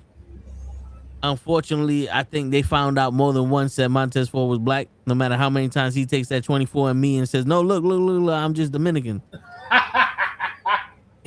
They're gonna keep finding out. He was a part of the military. The military is gonna show them records, and they're gonna be like, "Fuck, can't do nothing with him." That's probably the reason why they won't sue Brock Lesnar. Like, damn, we could have had Brock Lesnar beat up Montez Ford. How who gonna do it?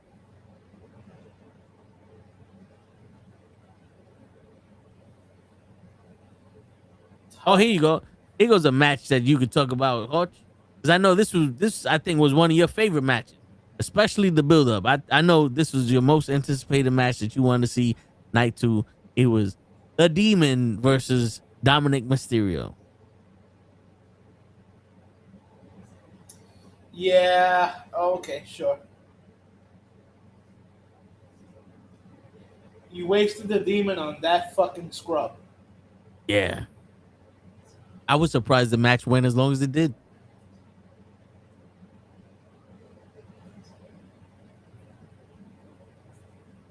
Because the fucking Demon was out there.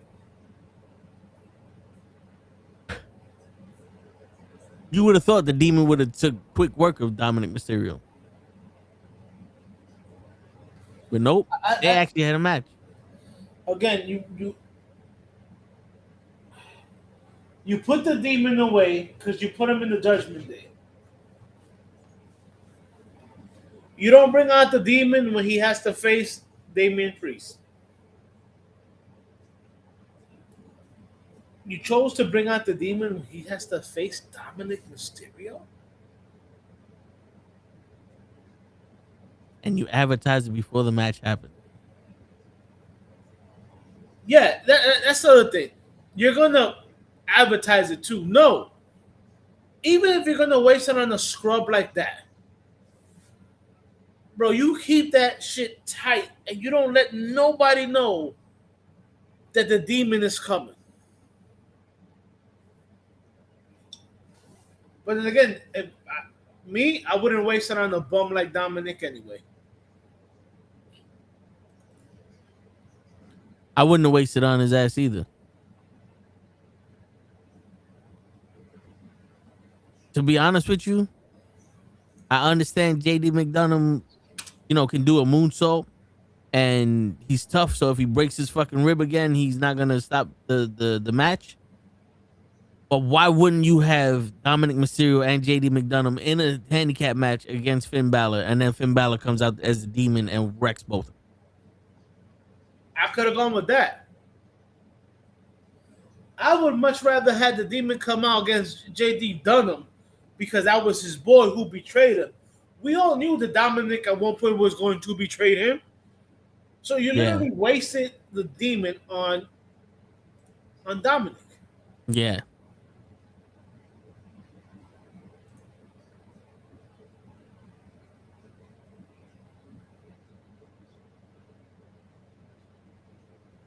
Like, are you fucking kidding me?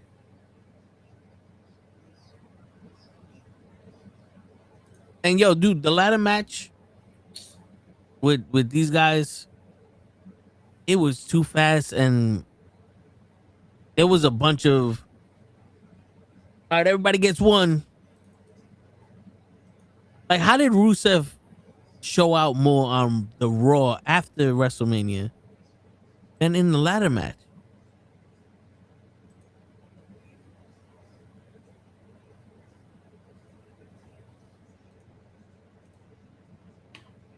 Yeah. My man whooped everybody's ass on Raw after and didn't do much in the match. He's the he should have been the reason why no one was high flying for the beginning of that match, because he's too powerful.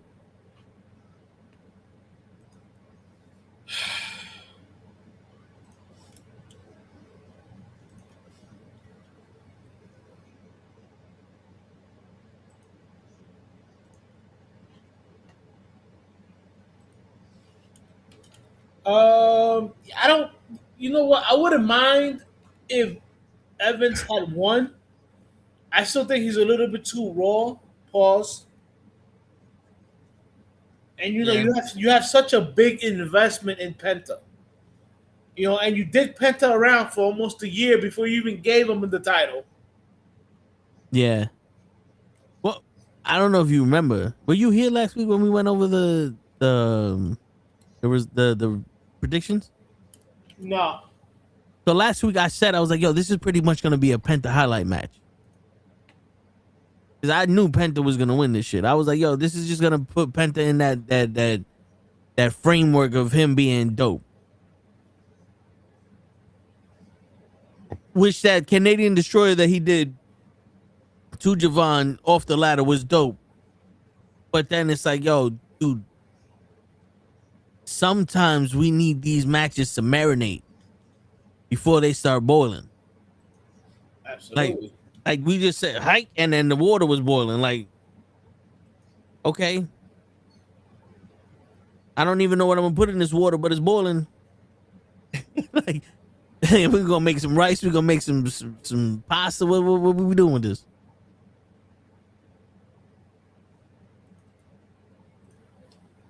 Nah, you're absolutely correct, bro. Welcome back, normal guy. And Janelle goes, what's wrong with some of these people invading the super sub's privacy without the consent? Well, yo, Janelle, I'm pretty sure those people that everybody's talking about, yeah, they like some of them things is just out of control. But if I paid $10,000 to go watch WrestleMania and I saw one of the motherfuckers in the casino of the lobby of the hotel I'm at, yo, Punk, what's up, man? You want to give me an autograph or can I take a picture with you? Oh, man, you know, I've been wrestling. I'm tired, blah, blah, blah. Like, this isn't cool. And shit's like, yo, bro, you do know I spent my life savings to see your ass. You can't give me a picture? Now, don't get me wrong. Them harassing AJ, I don't know what the motherfucker said. I don't know how you harass them. That's like, you don't need to harass people. But also, WrestleMania, the same way we give shit to these basketball players that don't play every game because people pay good money to go watch and play, it's still like, yo, bro, I spent all this money to get here and I just ran into you. It's not like it's the airport. Everybody in Vegas is a fucking tourist.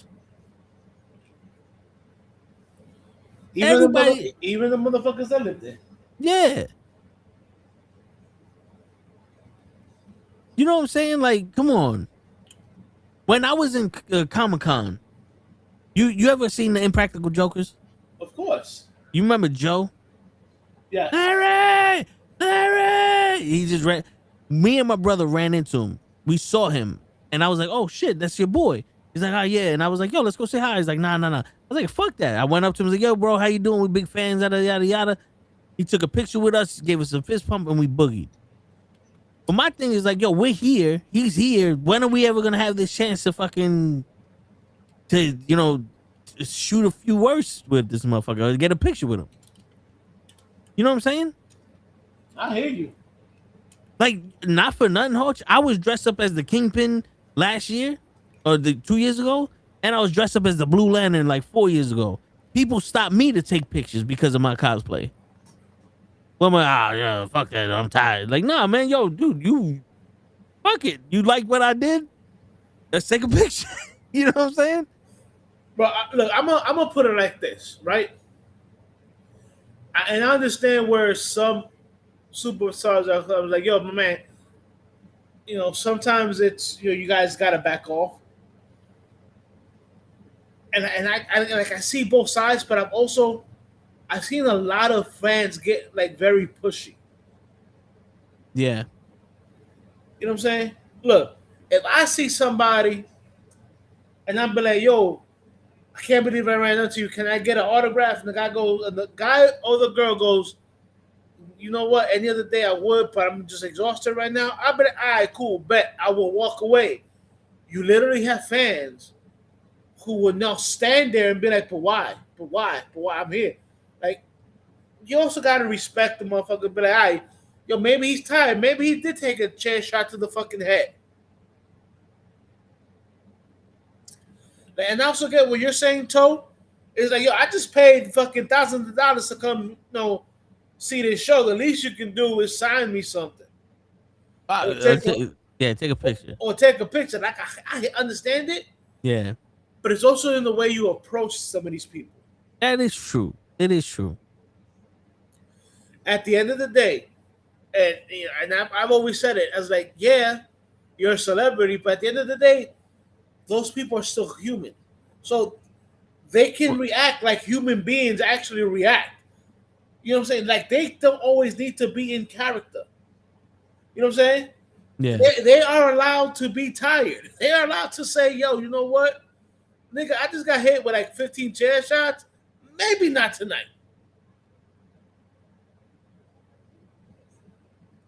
All right, do we have the right to be upset? Yes. Do we have the right to be mad? No. Yeah. And see, and that's my problem. Some of these fans get pushy and they get upset that the guy doesn't want to. Like, bro, I've seen some fans. I was like, yo, can I get an autograph? And the guy goes, yeah. They hand him a hat. Then they hand him a poster. Then they hand him a card. Then they hand him a toy. It's like, yo, my man, you asked for one autograph. Yeah, bro, I'm not an assembly line. I get that.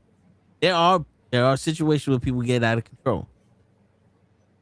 There are. But also, like, think about it this way. I heard the story from Eric Bischoff, and I heard this story from my uncle. Two different people, same thing.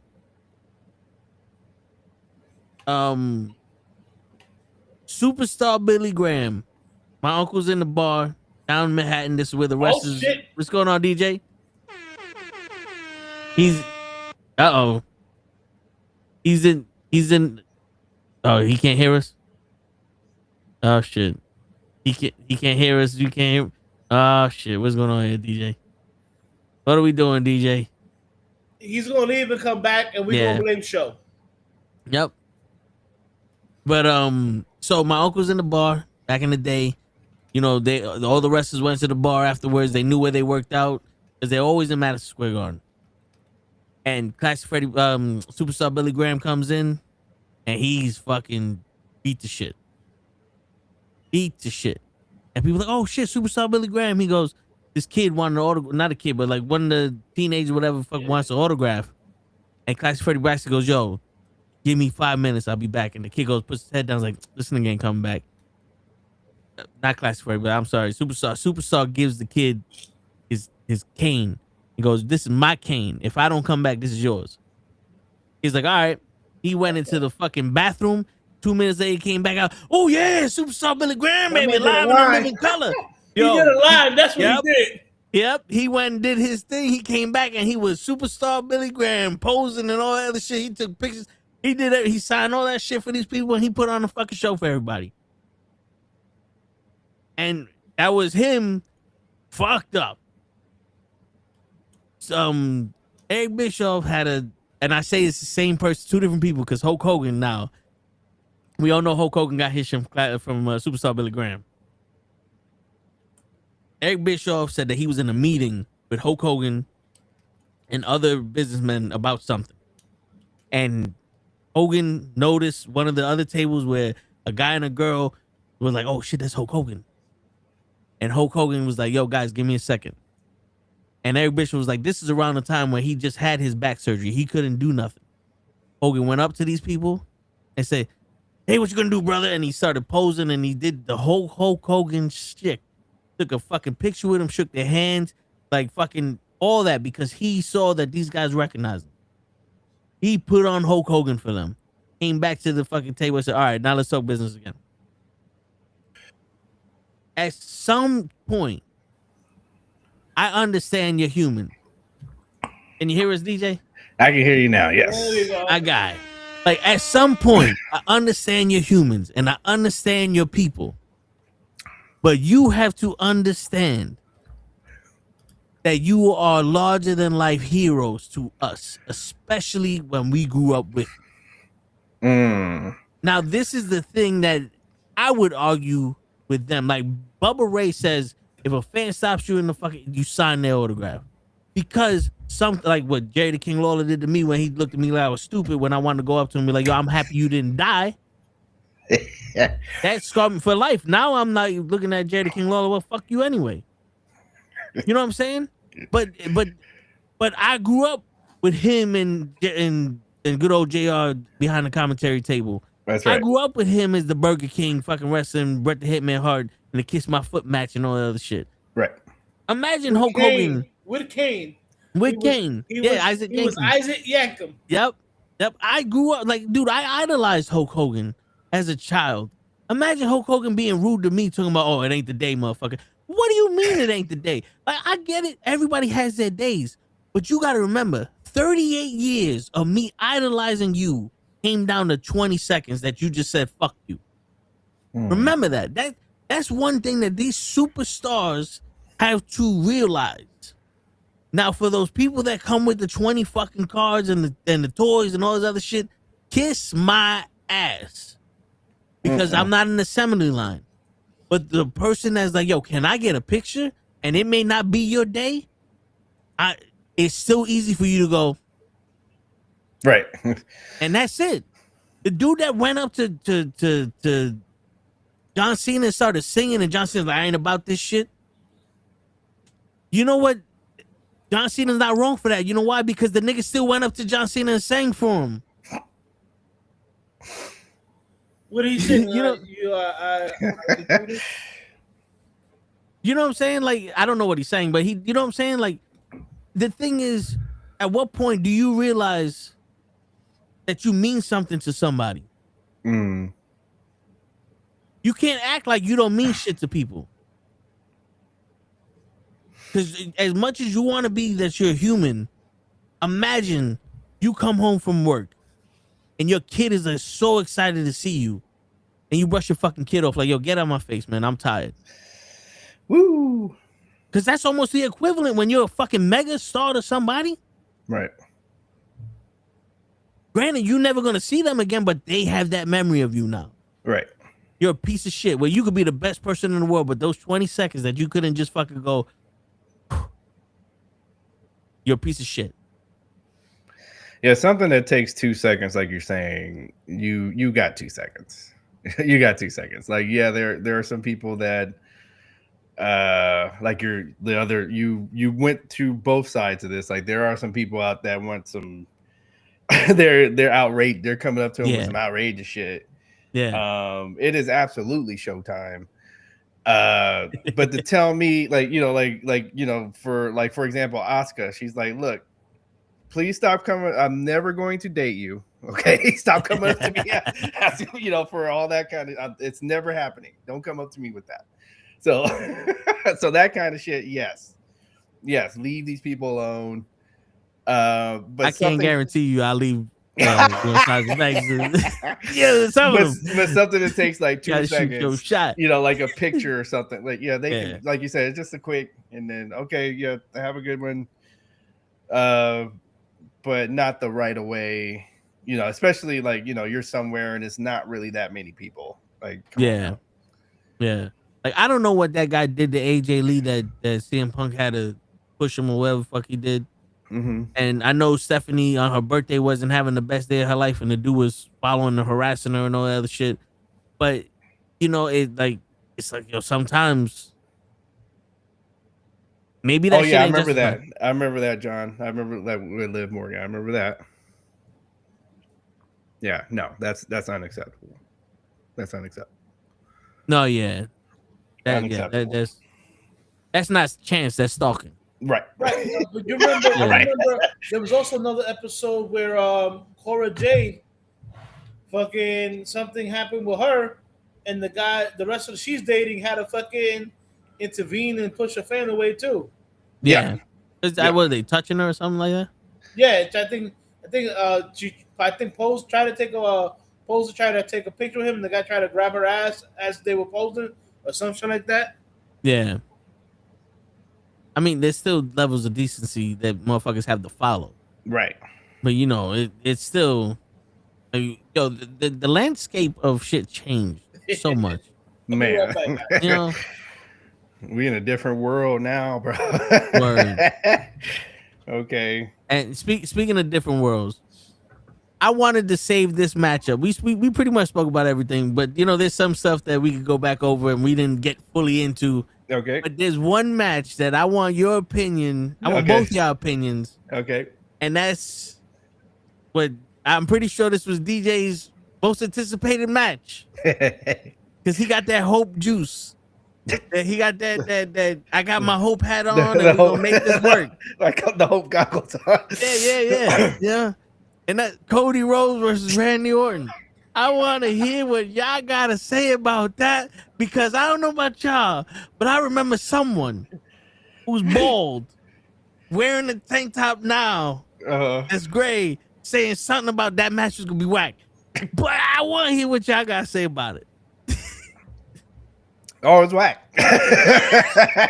Now, like I said, somebody who was that? Somebody asked in our group, what we thought of night 1, night 2, and I said 75% for night 1, and I was 90% for night 2. That was part of the 20. That 25. That was part of the 25% that took it away from me. From night 1 was that match. Just to give you guys for me, me and my girlfriend went to San Diego, and I was like, hey, because our friend had a timeshare and she had a room for hey, come down with. I was like, hey, this is WrestleMania weekend, so everybody understood that's my time. We could do whatever you guys want around the times of WrestleMania. And it was like, all right. So we went to watch parties, and so that people were getting beers and they were starting to tune out by the time that match went in the middle of that match. So there you have it. My bad, I stepped away. What was the match you wanted to keep? Cody Rhodes versus Randy Orton. Cody Rhodes. You mean the black guy versus the hillbilly? No, Damn. I mean the match that I done said. Since conception. I don't know why y'all excited. This shit's gonna be trash. But to take that real shot from the top, I've never seen somebody take a real shot from a belt before, and Cody happened to do it. Because that's the only thing he could do. He couldn't wrestle. I don't know what the fuck happened with Randy. All of a sudden, Randy Orton had a bad back.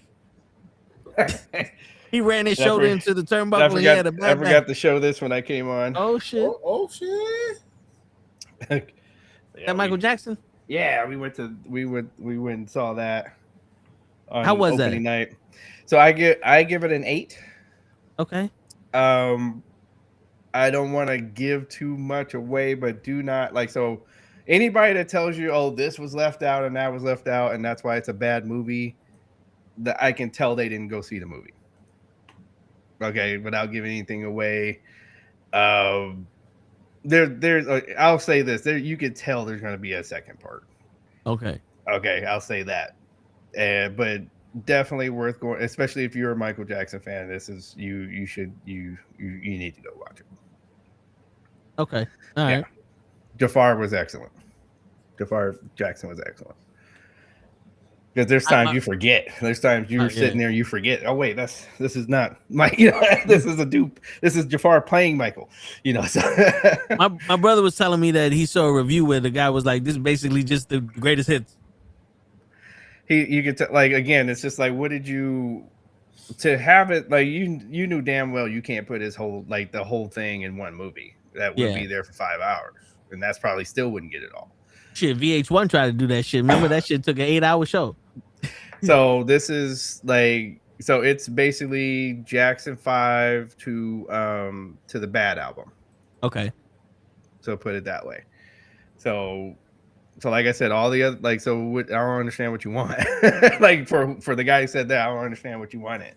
They went into detail about family and I would say the only thing left out so the reason the couple of points I took away from it was I know for a fact that Janet was more involved. Janet was always with them. So there's no mention of you see LaToya more than you see Janet. And so I'll just say, okay, we're maybe they just said we don't have time for that or whatever. But okay, and then but the dynamic with him, his brothers, and his dad, they go into detail. So it's just I don't understand. What did you want, bro? Out of a almost 3-hour movie that they were able to get that far into his life. Wow. Damn. Okay. A 3-hour movie. Almost. It doesn't quite hit 3 hours. But it touches on it.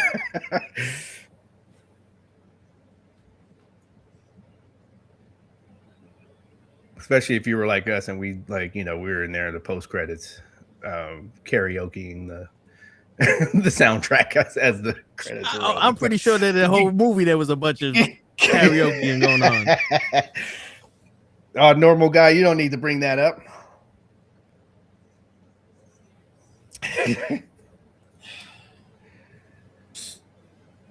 Normal guy. Normally, I like you. Not too much. Oh man. Okay, John's got a good question here. Yeah, I mean, come on, normal guy. I don't think nobody expected Brock to retire at WrestleMania. But I tell you what, we all go ahead. We all hope that he will let Obi beat him. Mm-hmm. That was what we all hoped. Mm-hmm. But not for nothing though. At the end of that match, the way he was looking and the fact that he stood in the ring, I was like, "Oh, he about to retire."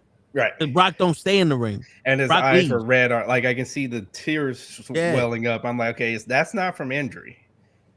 We've seen him get injured, right? Brock don't die. Yeah. So we got our. What I'm happy about is that for Oba, we got our Ultimate Warrior versus Honky Tonk Man at SummerSlam moment for him. That's how it felt for me. That's how that match felt for me for Oba. Because think about it. When the Warrior, when Honky Tonk Man was in the ring, or just send anybody out here, right? And remember he's been Intercontinental Champion forever. And then boom, you hear the Ultimate Warrior music, and we hollered for the rest of the match, right? as the Warrior was running into the ring. So here we go. You can't there was emotion for this match for Oba and going against Brock Lesnar. And yes, there's an undertone of Brock Lesnar always beating the Black Hero champion, right? So. And he went in there, and it was exactly like I wanted, him even taking an F5 and then getting up from the F5 and then putting Brock down. I was like, that's exactly how you do this. And then for him, so I was already like, so we're already kind of emotional, right? We're all like me and everybody at the place, we was already, and then there's one guy started hollering like, wait, look at Brock. Like some guy yells out, look at Brock. And then that's when, and then you can see it. And I'm looking at Brock's face. I was like, oh snap. And then I had to explain to my girlfriend. I was like, no, when you leave your boots in the ring, that's it. That's it. Okay. He even threw up the referee, real injury sign, as he was, the X sign, as he was, as Paul Heyman was asking him what he was doing. Right. Okay. Which I think the other thing I think that's going on. I think there's two things here. Or three. So one, I think he actually likes Oba. He's like, you know what? If I'm going to go out, I would want him doing it. He probably is like, I don't think he likes Gunther. I have a feeling he doesn't like Gunther. He's like, no, I'm not going out like Goldberg and everybody else with Gunther choking me out. I'm sorry, like who? I don't think Brock likes Gunther. And I think he's like, look, I'm not going out with him choking me out. I'd rather go out like this. I'd rather go out to somebody that's just bigger and stronger, and he got me. I'd rather get that. Third, I think he is tired. I think because he's still dealing with that thing and that whatever disease he has.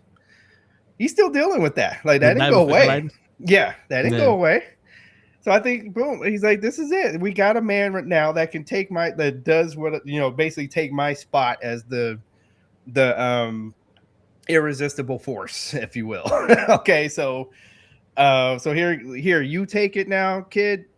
I'm tired. I'm not getting choked out by Gunther, and I think that's what we saw. You know what, DJ? I am with you. I don't think he likes Gunther. Right. Well, if you think about it, me and Hodge said this shit earlier. Gunther has become a one-trick pony. Most of his matches have become the same shit. And I don't know who you was referring to, Gold somebody, but when he retired that famous guy from WCW with the goatee that he stole from Hodge. Yeah, the guy who took my goatee. He took my goatee. Yeah. Like you could see, like, okay, that match was the same as when he did AJ, and the same when he did John Cena, and the same he did with Seth Rollins, and it's like, maybe Brock was like, if you're not going to retire Seth Rollins, you're not going to retire me. Because if there's anybody that needs to retire, Seth Rollins. And Becky Lynch. Man. So. Yeah, that took another percentage off for me with her winning.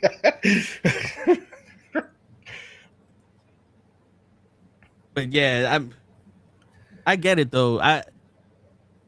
I think I would have went out that same way. I would have rather went out with Obafemi, having that match, having that build, because you're not gonna match that build with Gunther. No. As much as people on paper were like, oh, Gunther versus Brock Lesnar. Like, if you look at Gunther right now, Gunther looks like a skinny dude.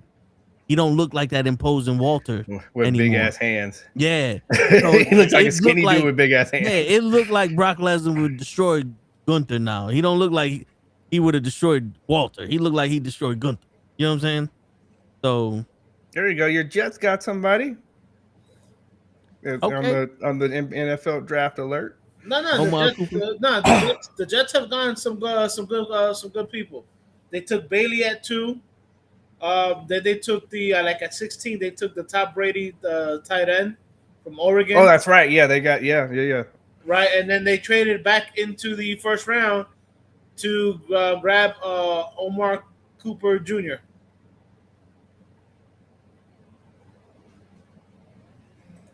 And then John is asking me a question here. So, like, what big money match here for Gunther for SummerSlam?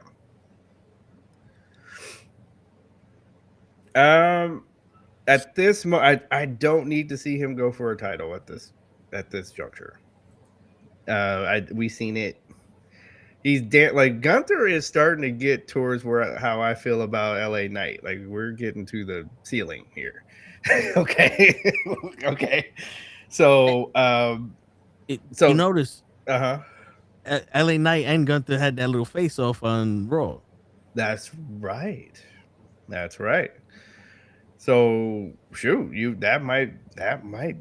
reminded me of that. Yeah, that might be it. That might have started a little feud there. That takes us into SummerSlam, sure. But that's it. Like, I don't see titles. Like, we don't need that. Again, I like that we have like the younger or newer guys now. Like, as we know, like this business is like a Ferris wheel. Okay, this business is like a Ferris wheel. Yeah. When the Ferris wheel stops, you have some of the folks that are on the top, and then the folks that happen to be on the bottom of the Ferris wheel. Okay, you're make these people look good, and then when the Ferris wheel goes around again, you get your turn. Okay, everybody can't be on the top all the time. Like that's how this goes. So at this point, I see Gunther like having just these knockdown, drag out fights with people. So maybe another year down the line, we see him going for titles again. Yeah, to tell you the truth, yeah, I don't want him going after any titles. Mm-hmm. Because not for nothing.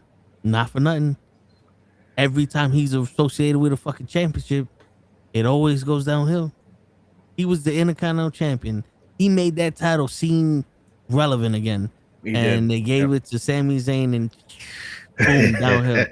He won the world championship, and it seemed like he was a dominant world champion, and he was going to do something with it. They gave it to Jey Uso, downhill. He's not retiring people. He goes up with Seth Rollins, downhill. Everything they do with this man ends in hell yeah. And then speaking for Bianca, I guess like when she hurt her finger and she was she walked down, she was walking across the living room one too many times for Tez, and he was like, no, come here. Get over here. Yeah. Get that thing over here, girl. She walked by him one too many times. Come here, girl. How long you gonna be out for? My man Montez said, hey, come here, woman. Hey, woman. Yeah. See what a real man look like? Yeah. Come here, let me take you to my apartment. Right. Word. Bring that ass here, girl. Yeah, I'll bet money. That's what I'm willing to bet money. Yeah. Me too. Because when she came out, I was like, wait, she's not skipping. Like I didn't hear nothing wrong with her legs. Why is she not doing the skip? Mm-hmm. Mm-hmm. I was like, and then what's with this long robe? I was like, So I was like, all right, let's see here. Let's see why she's coming out here. I was like, it doesn't feel right. And then boom, like she showed us the bump. The Tez bump. I was telling I was telling how there was a wedding dress at WrestleMania. Oh yeah. Nice. Yeah. I don't know. You know what you're talking about, right, DJ? I don't know what the fuck Trick Williams fucking shit was. She looked like a fucking wedding dress. Man, that train that went. It looked like he had some toilet paper stuck to the back of his jacket.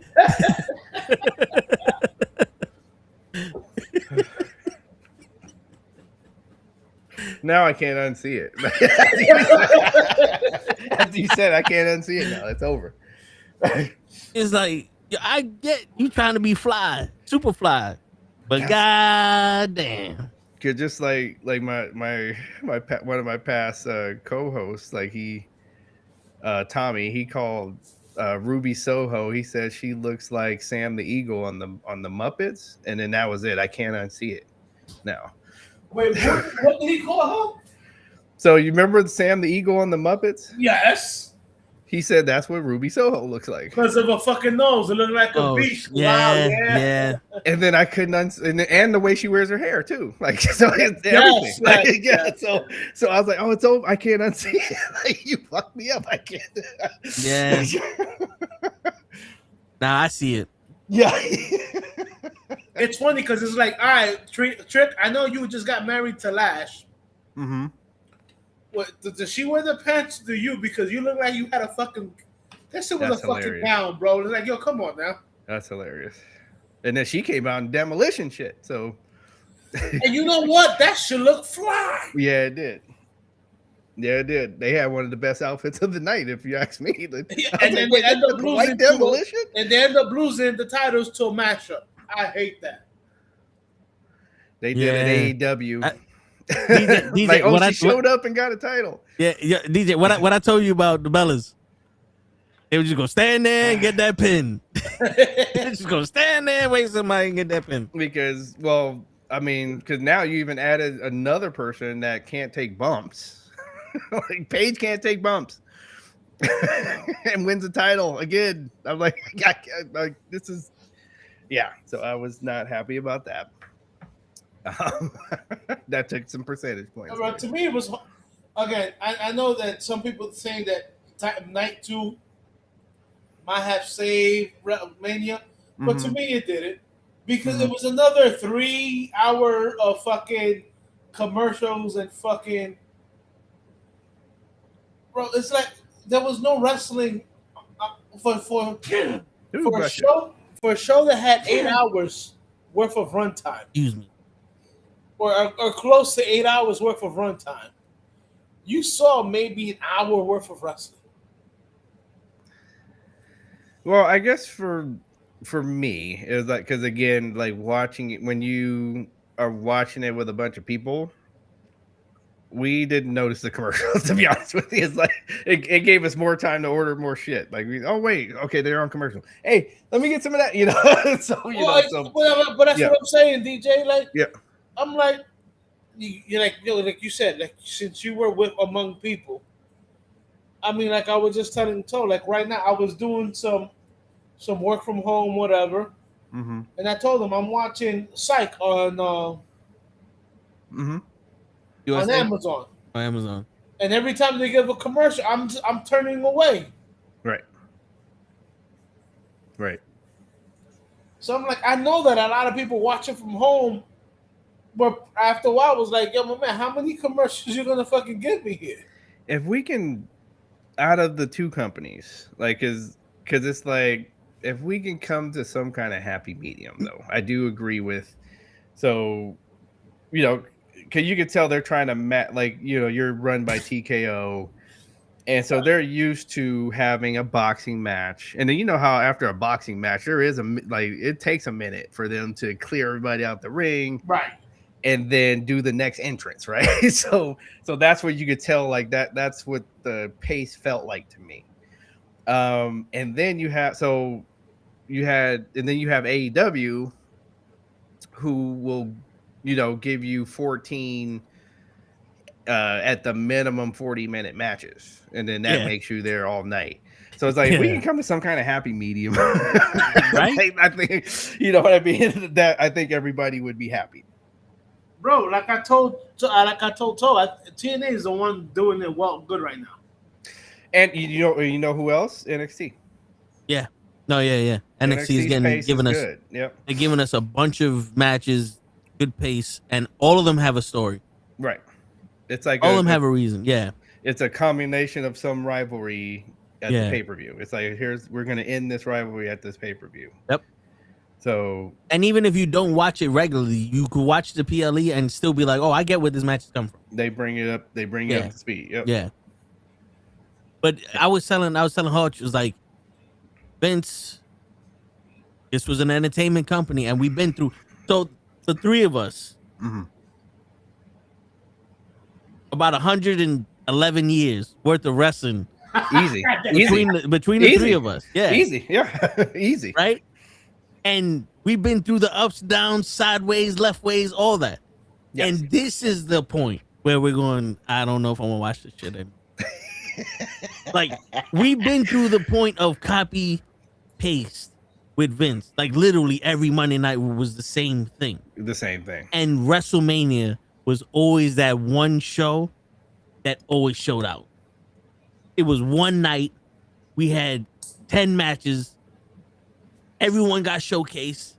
The matches were good, and we always had that one celebrity match, like the fucking the Jackass match, and that was beautiful. And then the rest of the matches was like, all right, that was our. Let's take a break from real wrestling, have some fun, and then we go back to real wrestling. Now it's like, oh no, these celebrities are gonna put on real matches. Bro, I don't think you know what real matches mean. Now for nothing. There weren't 2 nights during the highest of the highs in the Attitude Era, and you're gonna have 2 nights now. So again, we don't need 2 nights.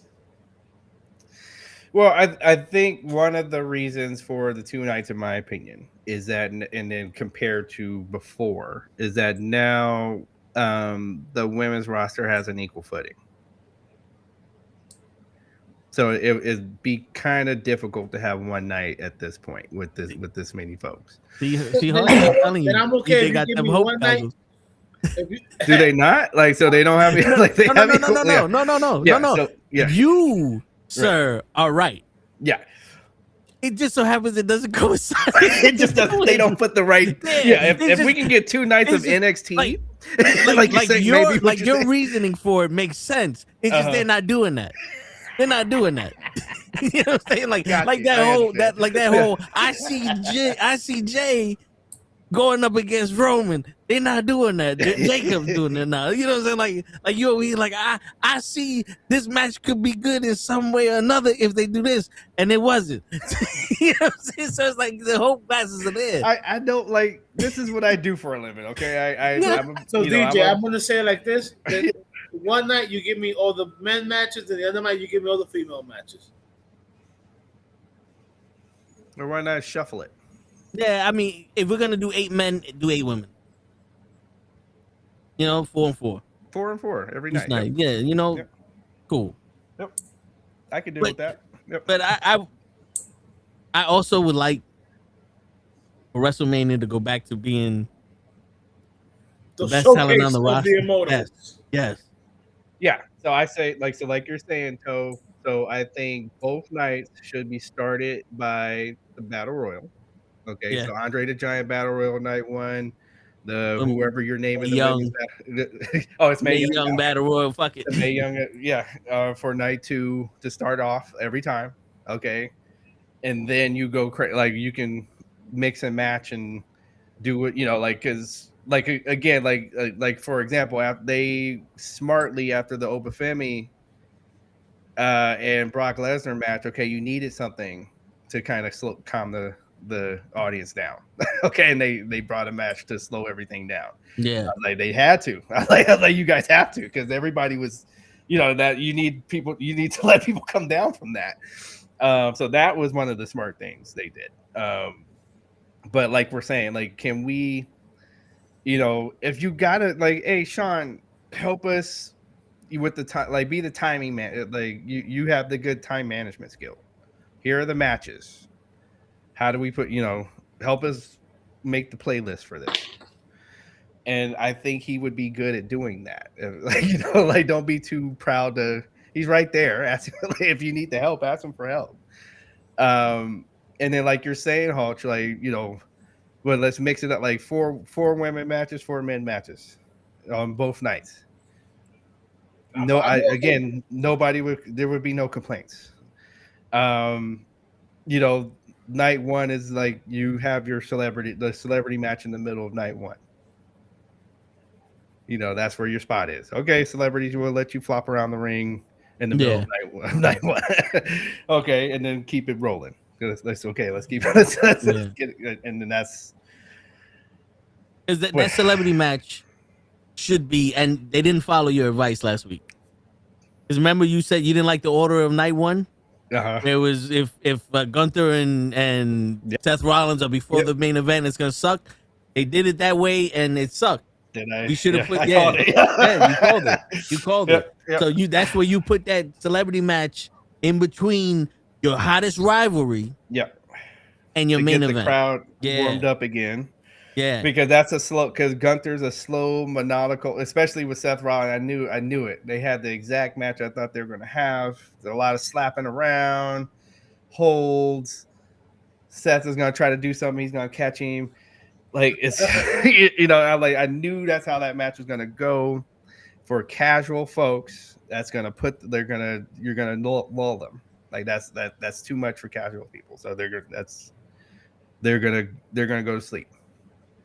So you need to before a main event, again, because we knew that Cody and Cody and Randy was going to be a similar match. It was going to have a similar pace, and it did.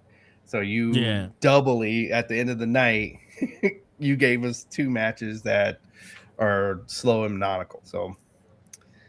And that's what you got. 75%, like I said.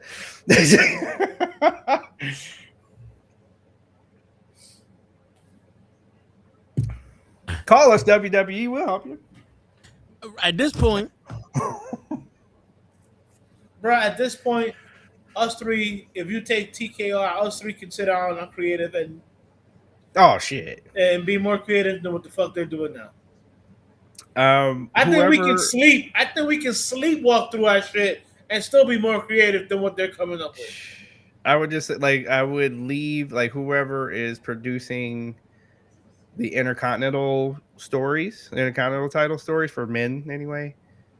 I actually like what they're doing. They're actually got good stories going with that title. We're good. You keep doing what you're doing. Some of the other folks, let's talk. Okay, let's talk. Let's clean this up. Okay. But I like with Penta as the champion and all these guys still gunning after it. Like it makes it's interesting. Rusev is out there taking people's heads off. Let's go. Yeah. Which I think they didn't use Rusev the best in that ladder match. I think that's the best he can do in a ladder match, to be honest with you. Right, because he's a big dude. He's a lot bigger than anybody else that was in that match. Right. So that's why on Monday, though, that's what he's good at. Okay, now we're gonna let you thank you for catching guys and everything at Mania. So now on Monday, we're gonna showcase you. That's basically what he got on Monday. On Monday, where he got to put people in the accolade.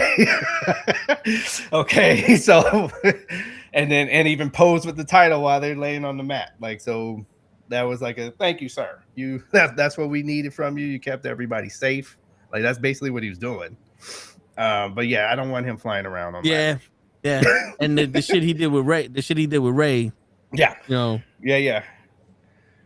Okay, because you got Javon Evans that needs to be caught. You got, so it's I think he did his thing for that type of match. Now, if it was something else, if you have him go against, say, Penta in a no rules match, then okay, now we're gonna see more of Rusev. We'll see more of what of him brutalizing people. Yeah. I can see that. Like what he did on Raw. Exactly. That's exactly it. Yep. Yeah. And then we have Ethan Page come up. I actually like that, and I like Soruka. That I like the fact that they came up, but it's whatever. But there is a question. But well, there's a question here. Okay. Is it just me, or does anybody care that Becky Lynch is the new IC? Not at all. That's why I didn't want her to win it. Nobody here gives a fuck that she's the IC champ. It's another waste of a championship on somebody else. No, I think I think most people are over the man thing, and we're tired of it. Okay, again, you came up because you got busted in the nose. And you didn't and you acted. You still toughed your way through the sketch or through the segment, even after really getting blasted in the face by a bigger woman. That's why you got popular. That's it. Okay, nothing like that. That is why she got popular. And she was going up against Ronda Rousey, which everyone hated. Right. Okay, Ronda Rousey is now gone. You have she now she's our girl's a better wrestler now. And it's in better shape. I don't think they should have taken the tag team title off of her either. I think they should have retained. But here we are, and then Becky Lynch is the same character. She's the same character. Yeah. So the crowd goes mild after she wins this match against everybody again in the place I was at was going for AJ, the entire place. So it's just like you know that AJ was gonna lose once Michael Cole said that she tapped her out 3 times in the last 6 months. I was about to say he keeps saying that. Even my girlfriend picked that up. She's like, he keeps saying that she's about to lose. Yeah. So yeah. Yeah. She about to lose this motherfucker. Yep. So he keeps saying that. Thank you, Michael. Bro, the question is a good one because I know we're over Becky, but Joe, she's not giving me the same reaction you used to get from the crowd either. Nope. It's like, it's stale now. It's stale. You gotta come up with something else. Well, I think she's at that again. So, the Ferris wheel. It's her turn now. She is now Natty. when Becky and them were young, she is now Natty Neidhart. Like, now it's time for you to be the veteran that pushes this younger talent, and makes them look good while they go on, and you start to you're on the decline. Like, you are older now, right? You're on so, and they're not doing again. So that's like, as we talked about there, that's not what they're doing though. They think this is the safe bet. Like, oh well, she's like she's been popular. And they're not paying attention. It's like, no, she's no longer popular. Like, yeah, she was in the past, but that's like it ends.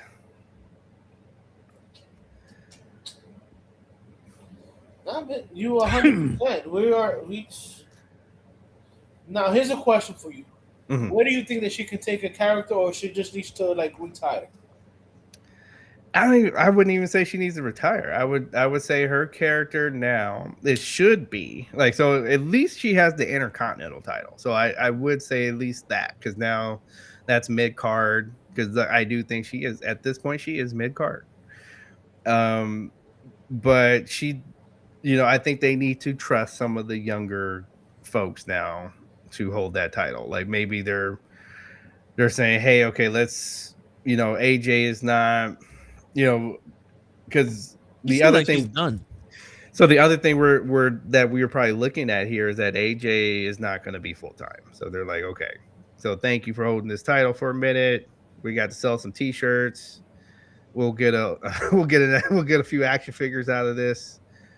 And let's give it back to Becky, so that she can lose this title to somebody that's coming up hot and is here full time. You know who she could lose it to? Paige.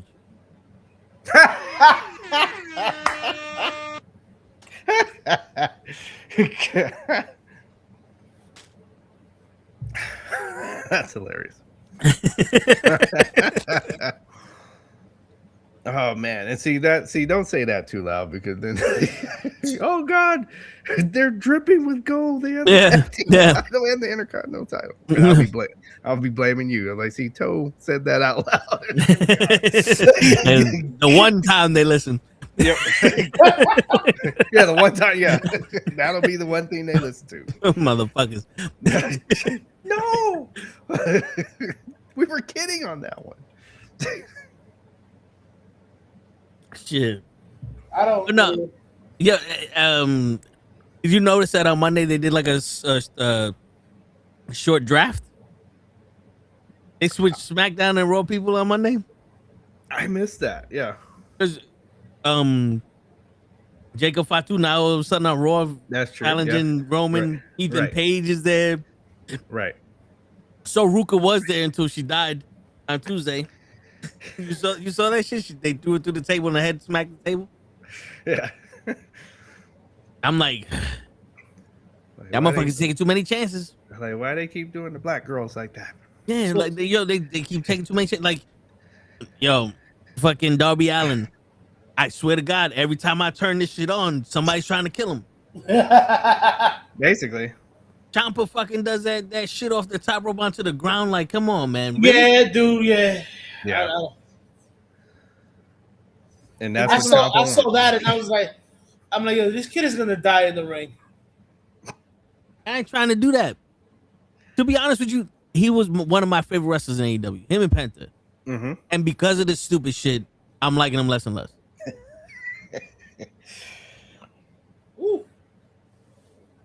I don't like people trying to be stupid. Like Jeff Hardy would do this shit off the ladder, but he did it on tables. And you know, it was one move he did all the time. So it's like, all right, that's his signature shit. Shane McMahon was like, I got nothing. Week. Yeah, no, that's true. He did it on the pay-per-views. But Shane McMahon was like, I got nothing more to offer y'all, so I'm gonna go to the highest shit and jump off it. Right. You know, Cactus Jack even was on some. The Rock tried to kill me, but I realized I'm not doing that shit ever again. Exactly. I don't even remember the week that this shit happened. Yeah, he's like, yeah, I remember that on the documentary. He's watching the tape. He's like, yep, I don't remember any of this. Yeah. And even jumping off of the cage and shit. Yeah. He never did that again. Nope. Never did that shit again. Nope. One time is enough. If that. Dude, you went off a 30-foot ladder into a pile of glass. We're good. Word. You don't we don't need to see that anymore. And my favorite part was the motherfucker move before you jump. Right. So you literally saw no one was there and still jumped. So that's what I mean. Like when I say one of my issues with AEW is that, like, you know, I like to watch wrestling and like sit there and put my 10-year-old kid hat on, like I'm watching the show, right? But then they take it away from me. Like they said, like something like that happens. It's like, wait, why is he jumping? Like the guy moved over it. Like so now my 10-year-old self is like, that didn't make any sense. Yeah. So like when Javon Evans did that fucking OG cutter from one corner to the other on the blue nigga. I was like, why did he just jump for no reason? Like nowhere in the camera did it show there was someone on the mat. It just looked like they just jumped. And he said, I'm gonna catch you. Like, bro, what was the reason for this? It looked stupid. The guy just jumped off the ladder and shit. Whee! Yeah. Yay. Like this is what I'm getting. Like I told Hodge earlier. I was like, I was saying AEW. No one questions these people saying I don't need to hear myself again. Yeah. All right, I'm a mute show because I don't need to hear myself. I got a good voice. I can hear it when I'm talking. I don't need to hear it back. Yeah. So I was saying with the AEW shit is like no one's producing the shit. No one's going up to these guys and is like, you sure you want to do the exact same shit that just happened? You sure? But now in the WWE, it's almost like no one's telling the wrestlers what's going on until the match starts. Because it kind of feels like the wrestlers are just going, wait, when am I supposed to put this bunny suit on? Where's my spot? After the super kick. And then cutter him? When do I do my finishing move? In a minute. How many times do I got to do it? 6 times. It's a pay-per-view. It's a pay-per-view. You got to do 6 times. How long is this match? 4 minutes? The fuck? What? I think by the way, with 3 minutes in, go 10 minutes. Yeah. With 3 minutes in, go ahead, because the match started during commercial. It's like, what the fuck? And Road Dogg said it best. Yo, Road Dogg, I don't know. They can't blame him for SmackDown because apparently that motherfucker, they didn't take any of his ideas. How you the lead writer and they ain't take none of your ideas? He's like, wait, I'm the lead writer, right? Like, ain't I the boss? This is the idea. No. But fuck you mean no? I'm the lead though, right? Yeah. So we're not doing so whose shit we doing? That right. Why ain't they ain't writers? Why are we doing this shit? They ain't writers. Wait. Well, because this guy's coming out with a new action figure next week, so he's got to win this match. Yeah. All right. Okay. So next, Yeah. next match. You're like, wait. And LA Knight, you didn't go up to the ladder and drag him down, and then go back up and drag him down, and then go up halfway and drag him down, and then kick him, and then drag him down, and then drag him down again, and then go up there and grab it, and then drag him down. What you did was just normal shit, and because of that, we hate you now. And I'm like, either you can't explain what the fuck is going on, that's why no one knows what the fuck's happening, or you just stupid. How many times this motherfucker's supposed to go up and grab his ass down? Just do it one time and let the other motherfucker get the belt. That's it. Ain't no dramatic. You ain't dramatizing shit. I'm making up words now. You ain't gonna dramatize this shit with the more times he's up and down. You show up at the right time, and I would dramatize your ass. You know what I'm saying? And I would gladly dramatize his ass for dismemberment. What movie's that from, Show? None. You just made that up. We're gonna mute this man again. How you muted me? Fucking Last Dragon, bro. You bring his ass to the designated place at the designated time, and I would gladly designate his ass. That's the line. And we just changed the line. You know something, DJ? Yo, DJ, you and Hutch are gonna have to speak because Joe fired my brain out here. I was in for Toe. I made it. I almost made Toe quit the show. I'm like, he's even there. I can't see him. Is he I'm doing out. Is he doing the John Cena? You can't see me. That was it. Oh, no. Listen, this coming from the guy that corrects me if I get one word from the line wrong. That's it. I got him back. You got him. And that was it. You made him turn his mic off. Yeah. Oh, that was funny. Shit.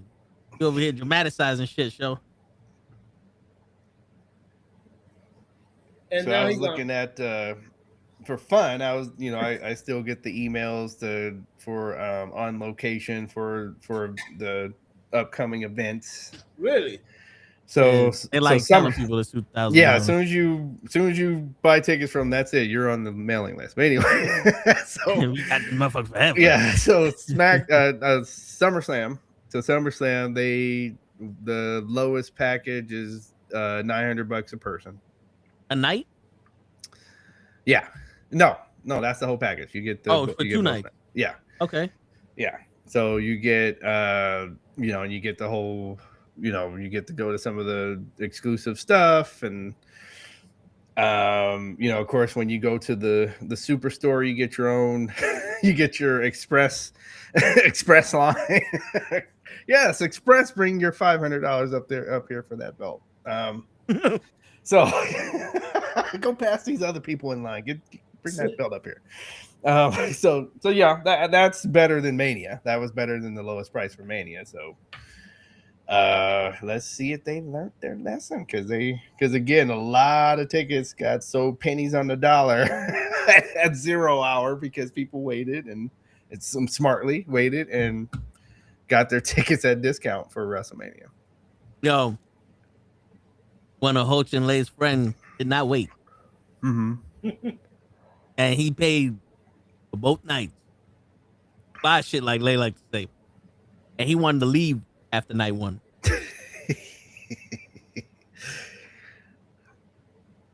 My man said, fuck this, I'm out. I'm going home. I'm here. Like that ass. My man said, From what I "Hey, heard, bitch." From what I heard from Lay, his wife had to tell him, like, yo, ain't you there to see Roman? Why don't you just wait until the Roman match? He's like, fuck that shit, I'm going home. God damn it. But how bad does this show gotta be that you don't even believe in the second night after the first one? Well, at least it's not as bad as Coachella was. Oh, I don't even know what the fuck a Coachella is. I thought that was man. the place that you put your coat when you go to a restaurant. Bro, so That looks Coachella like is here in California. Like a great fun time. Yeah, so Coachella is here in California. It's the desert in California, and they have a whole music festival. It's kind of you can almost say it's like a WrestleMania for music. Okay, but you camp there. Like like you either camp there or you have like a house that's close. You rent a like house that Burning Man shit. It's damn near like Burning Man. Okay, all right. So I saw this one person add up everything. Like they showed like how much they're paying just to go. Like they haven't bought any food or anything yet. 10 stacks. Yo, where these motherfuckers work? They can afford this shit to go out to the desert. Okay. At least at Mania you get a seat and you know what I mean. And drinks no, and you're shit. out in the desert in a tent. Like overnight, you're in a tent. They're gonna hold the shit in. Right. With porta potties and an hour wait long for a shower. And then still selling like chicken fingers for $100. I could listen to music at home. I don't need to fucking go there and listen to music. You bugging. For 10 stacks. And then you haven't bought food or drink yet. 10 stacks. Nah.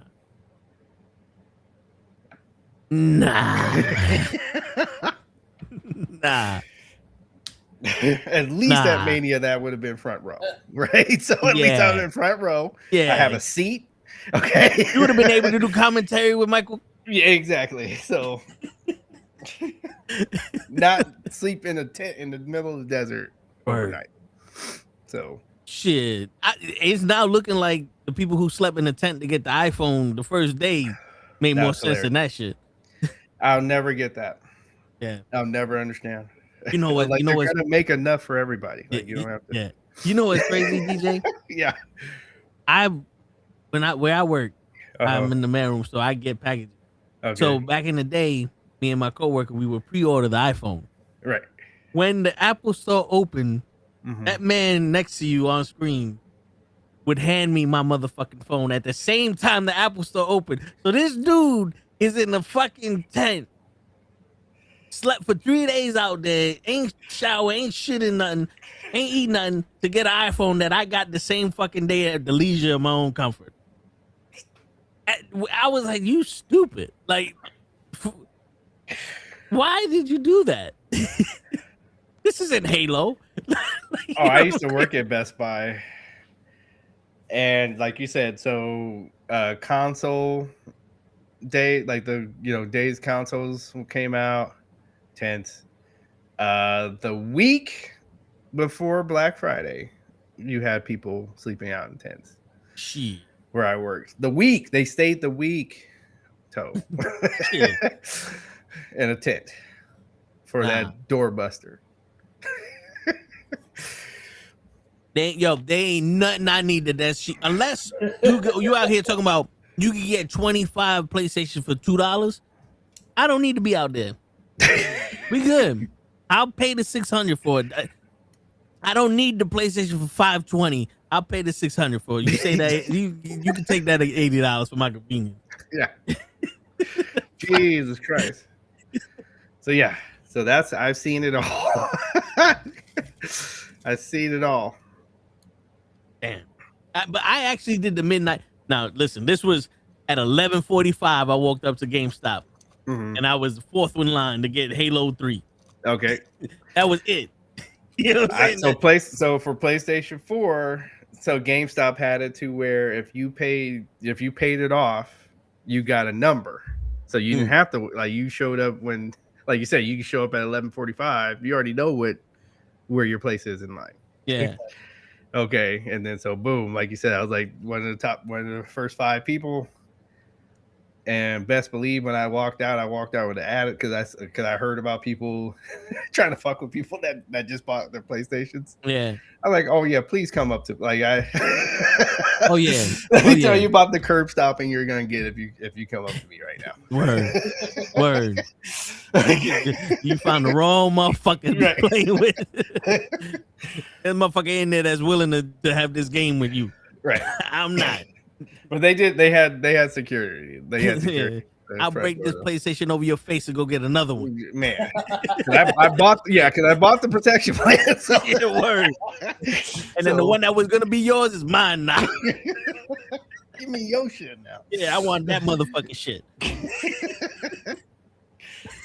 Yeah, that was that wish. Like sometimes I have my hope, but that was the wish factor there. I wish somebody would come up shit.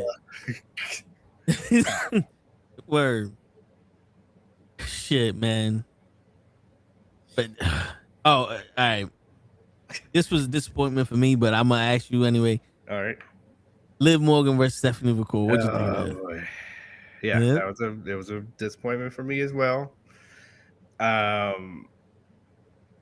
It really felt like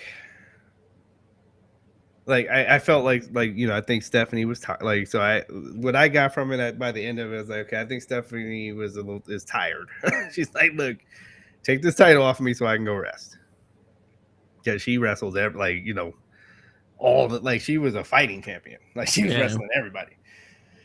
But and then she needed the whole everybody to come out to help her win that match. I already don't like her. I'm tired of the song already. Oh my god! You want to talk about Last Dragon? Yes. Yes. Yes. Where's Eddie Arcadian when we need him? Yes. Yes. That's a perfect. That's a perfect. Yeah. That's what the song feels like. Yeah. I'm like, whoever told her that she could sing, I need to have a conversation with you. Whoever financed that whole shit, like yo, not for nothing. You better marry her if you're gonna invest that shit into. Because I remember they showed it on Raw. Right. Watching this shit, like, the fuck is this? I was like, that who said this is good? Like, so no one listened to this before you. Like, what happened? This was one take, and you said, "Fuck, throw it out there. We don't need a producer or nothing." I mean, it sounded like Honky Tonk Man. They want to sing They want to hear Honky Tonk Mama. I would rather hear fucking Honky Tonk Man than that shit. But I'm a Honky Tonk Man. I'm smooth, I'm cocky, and I'm bad. At least the song was alright if you sing it yourself. This one, I'm travel. I don't know the fucking words. I just know that's all there. That's most of the song. So that is most of the song. I just know the sound that song make when it burns your ears. I was just like, come on. Yo, you ever? Oh. Maybe you guys have heard it. Have you ever heard the song "Leader of the Pack"? Yes. Because he's the leader of the pack. Yeah. Right. Yes. This is the new age version of that shit. Man. Or she wears short shorts. Oh man. I got a question. Yeah. Did anybody get buried at WrestleMania? Everyone. The fans. That's hilarious. Yeah, I'm telling you. I think Shelby just Slim Jim got buried. Because how many Slim Jim tables did we see at this year's WrestleMania? there was at least 3 for the fucking Jacob Fatu and Drew McIntyre. Which that's called for. For that particular match. But some of the matches, like Finn Balor and Dominic. Right. Yeah. You had a few in there. Yep.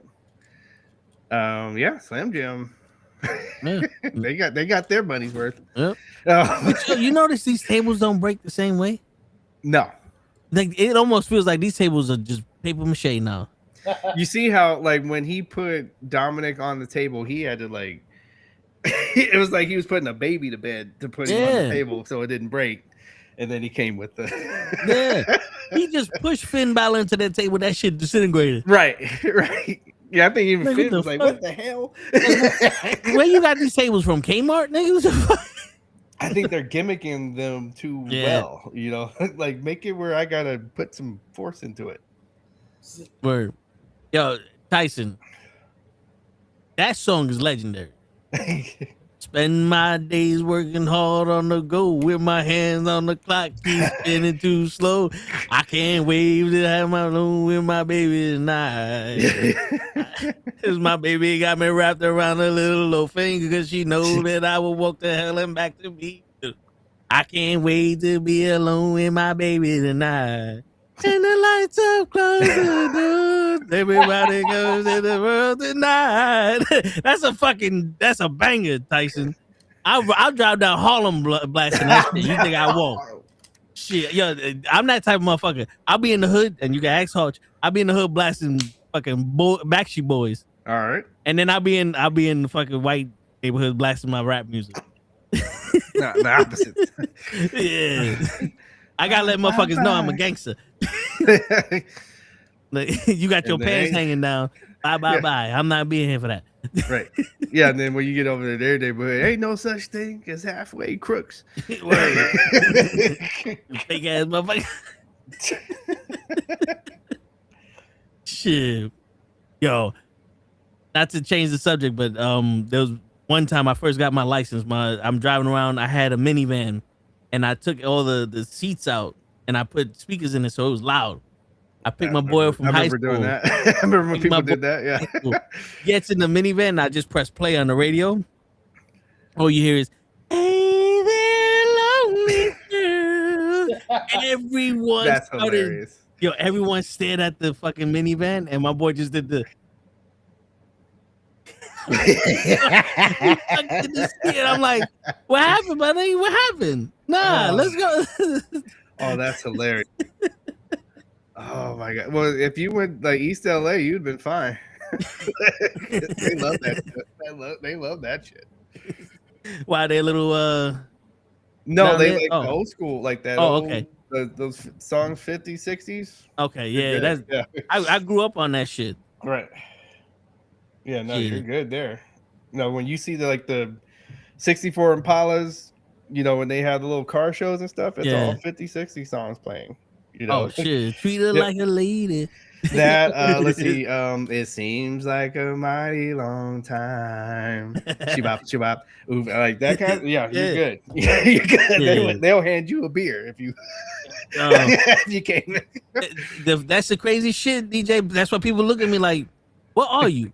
I'm like, I think I'm blacker than you, man. I grew up on Motown, freestyle, and fucking KTU. Like shit. I grew up in the 50s back in the 90s. No, that was because you had this like that. They were one take. Like all those songs are one take. Live band. Everybody singing at they didn't do tracks. Like it was the lead singer on a mic and the group were surrounded on another mic over there. And they had to sing the song right on one take. That's why that's music. And they didn't adjust the bass. He really was. They did. Man. Why you had to go and hurt me? Man. Shit. Why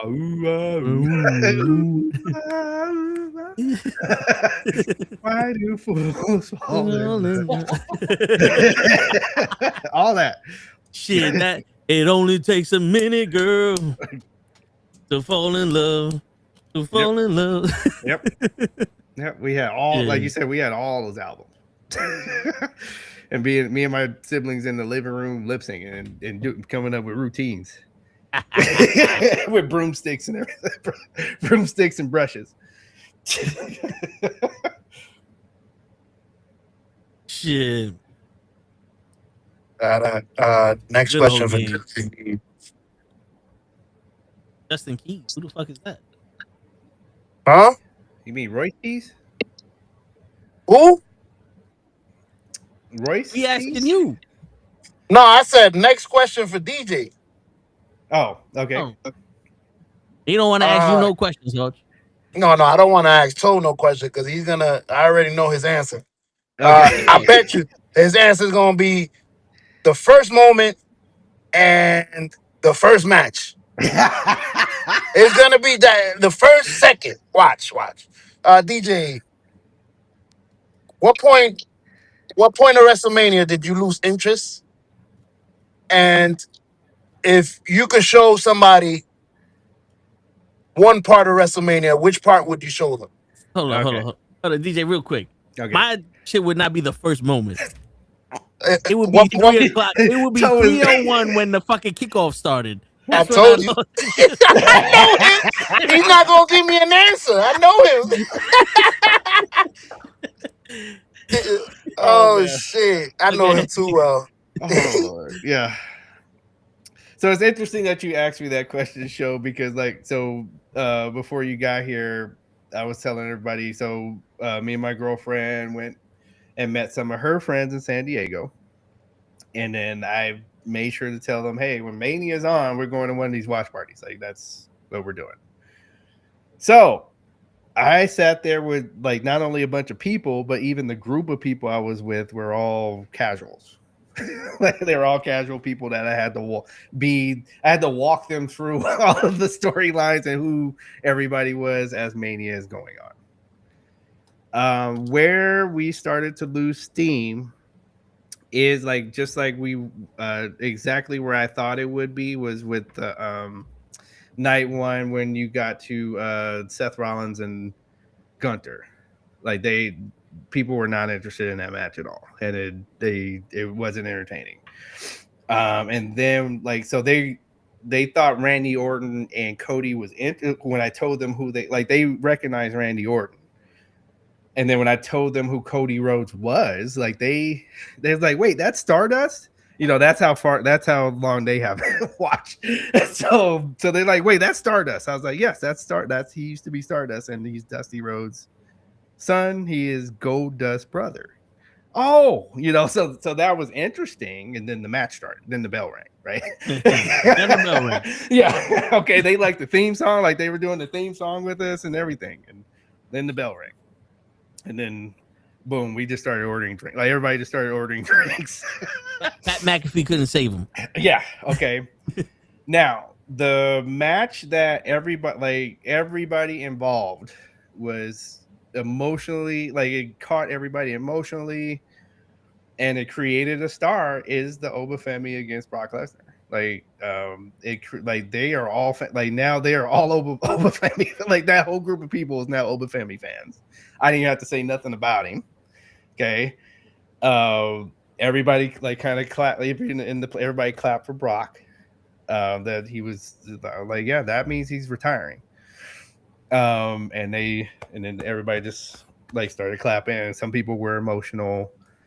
I got a little emotional. Yeah, so that would be the match I would show. I think I can argue that match stole the show. Crazy thing is that match wasn't even that great. It was short. That's it was all a few needed, moves. Though. Yeah, it did. Yeah, that's all it needed, and again, I think that was it reminds you of the Ultimate Warrior beating Honky Tonk Man. It created a star. It wasn't that long of a match. It created a star, and everybody remembers. That's for that SummerSlam. Everybody remembers that. So, boom. Yeah. I mean, and he got his hope glasses on. Cause the LA Night news. We have to make me a T-shirt. Yeah, he's a hope glasses. Gotta remember, we don't live by the hope, so it's not hope glasses, it's wish glasses. Yeah, you guys got wish. They took the hope out of us. Yeah, because they started off with the Usos and LA Knight, and I told you it's gonna be LA Knight versus Sideshow Bob, and he just does that splash. And like I said earlier, I'm not gonna hate on him, because if I was in that position, I'd have took it. I did the same shit he did, so I was happy for him. Right. I'm happy for him. My man got to live his dream. If he is a wrestling fan, he got to live his dream. Right. Because we know a lot of these people are not really wrestling fans. They're just big enough to be there. Right. But that was a waste of the Usos. Yes. They could have did a lot more in that match. That match could have meant something. because he's like, you stole my WrestleMania moment. Dumbass, why'd you team with a fucking guy that never wrestled before? Like, if they would have lost the titles to the Usos during that match, then I can see you getting mad at them. Yeah. But then Jacob and Drew, like that match, to me felt fast. It did go kind of fast. Yeah. I mean, of course it felt fast. They had to get to the next commercial. No, yeah. Yo, Toe, I actually liked how that Uso match started though. That was smart. We gonna kick these two niggas. Gonna clink. Surprise. Leave this nigga standing. Good luck. I liked how this started though. Yo, you know. Ah, shit. I know that face. Damn, I should have never said nothing. And when he took that deep breath. My thing is this, like, it's different the way you watch it and the way I watch it, the way we watch it. I'm gonna speak for myself. The reason why you liked it is because you watching that match, not knowing shit. And that's no insult to you. It's just you don't know the backstory. You don't know the fuck Sideshow Bob is. None of that. Sideshow Bob. Now, me, unfortunately, me, unfortunately, I have to sit through the fucking buildup of this match. And the buildup of this match did not make sense for LA Knight to need to fight Sideshow Bob in the beginning. Because Sideshow Bob made an accident. And he already got his receipt, which I'm starting to hate that fucking word. That's being used so much now with the wrestlers out in the promos. Or I hate the word promo too. Like, you taking every aspect of this wrestling industry and you make me fucking hate it. There's so much importance to these fucking words. The receipt to when they talk. LA Knight already got his get back when he threw him into the camera and when he phased through the wall and threw Sideshow Bob through his own camera. That's your get back.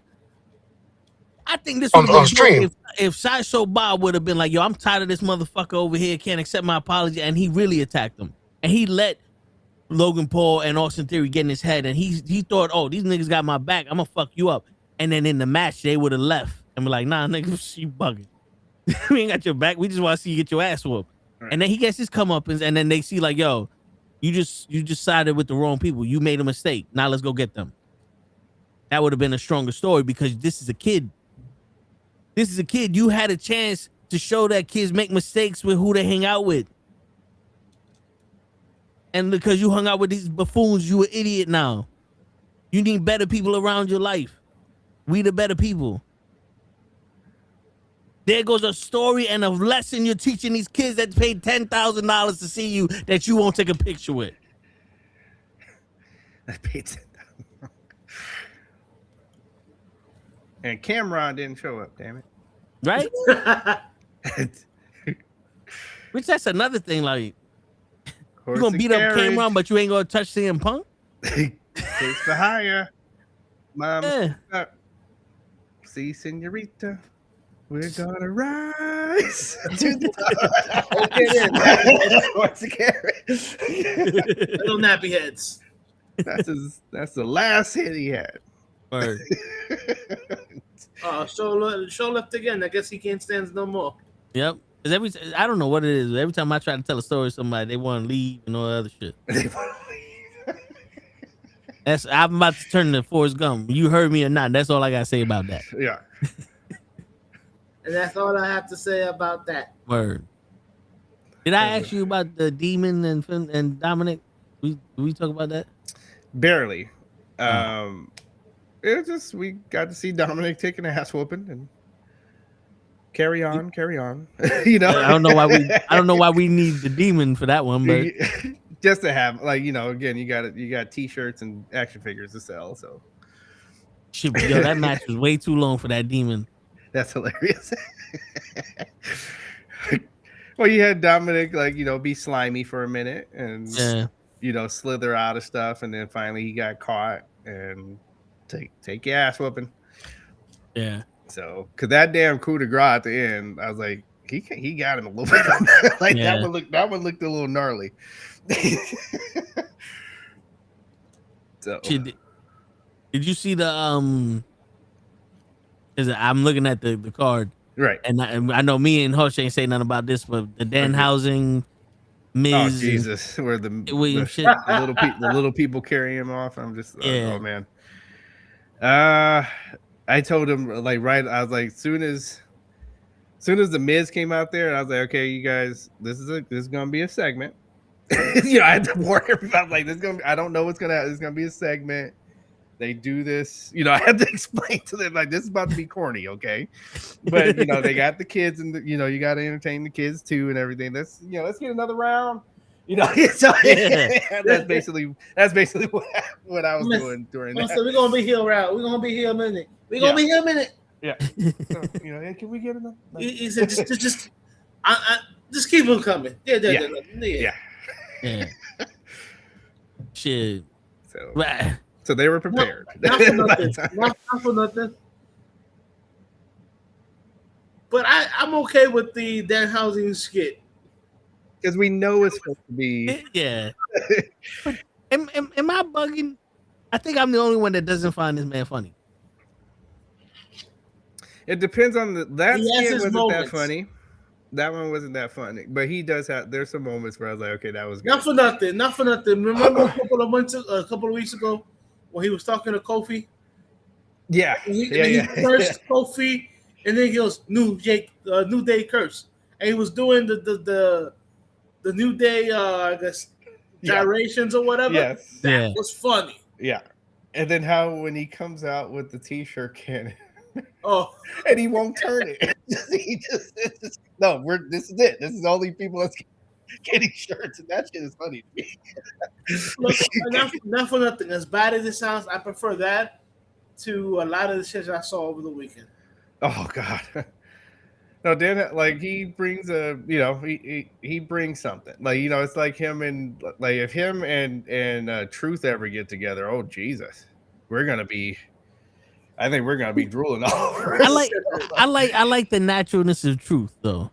That's why I think Truth is funny because his mannerisms, everything. It's just Danhausen. Oh, you are cursed. I'm like, you are. Yeah, I'm like, I could laugh at somebody just saying fuck, but it's like, dude, not for nothing. And I talked to Lev about this, and he just looked at me and go, it's giving me Santino Marella vibes, where it's funny. I can go with that. Yeah, he's coming in as a comic relief, but I'm gonna tell you right now, I'd rather have some of that shit. Like I'd rather see him do than see Vin Balor waste the demon on Dominic. I hear you. Wow.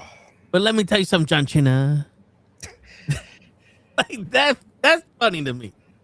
Because you disrespect John Cena. Yeah. That's funny to me. Batista. Or when Truth ended up in Austria. I landed in Austria. Yeah, he's like, I'm afraid of spiders.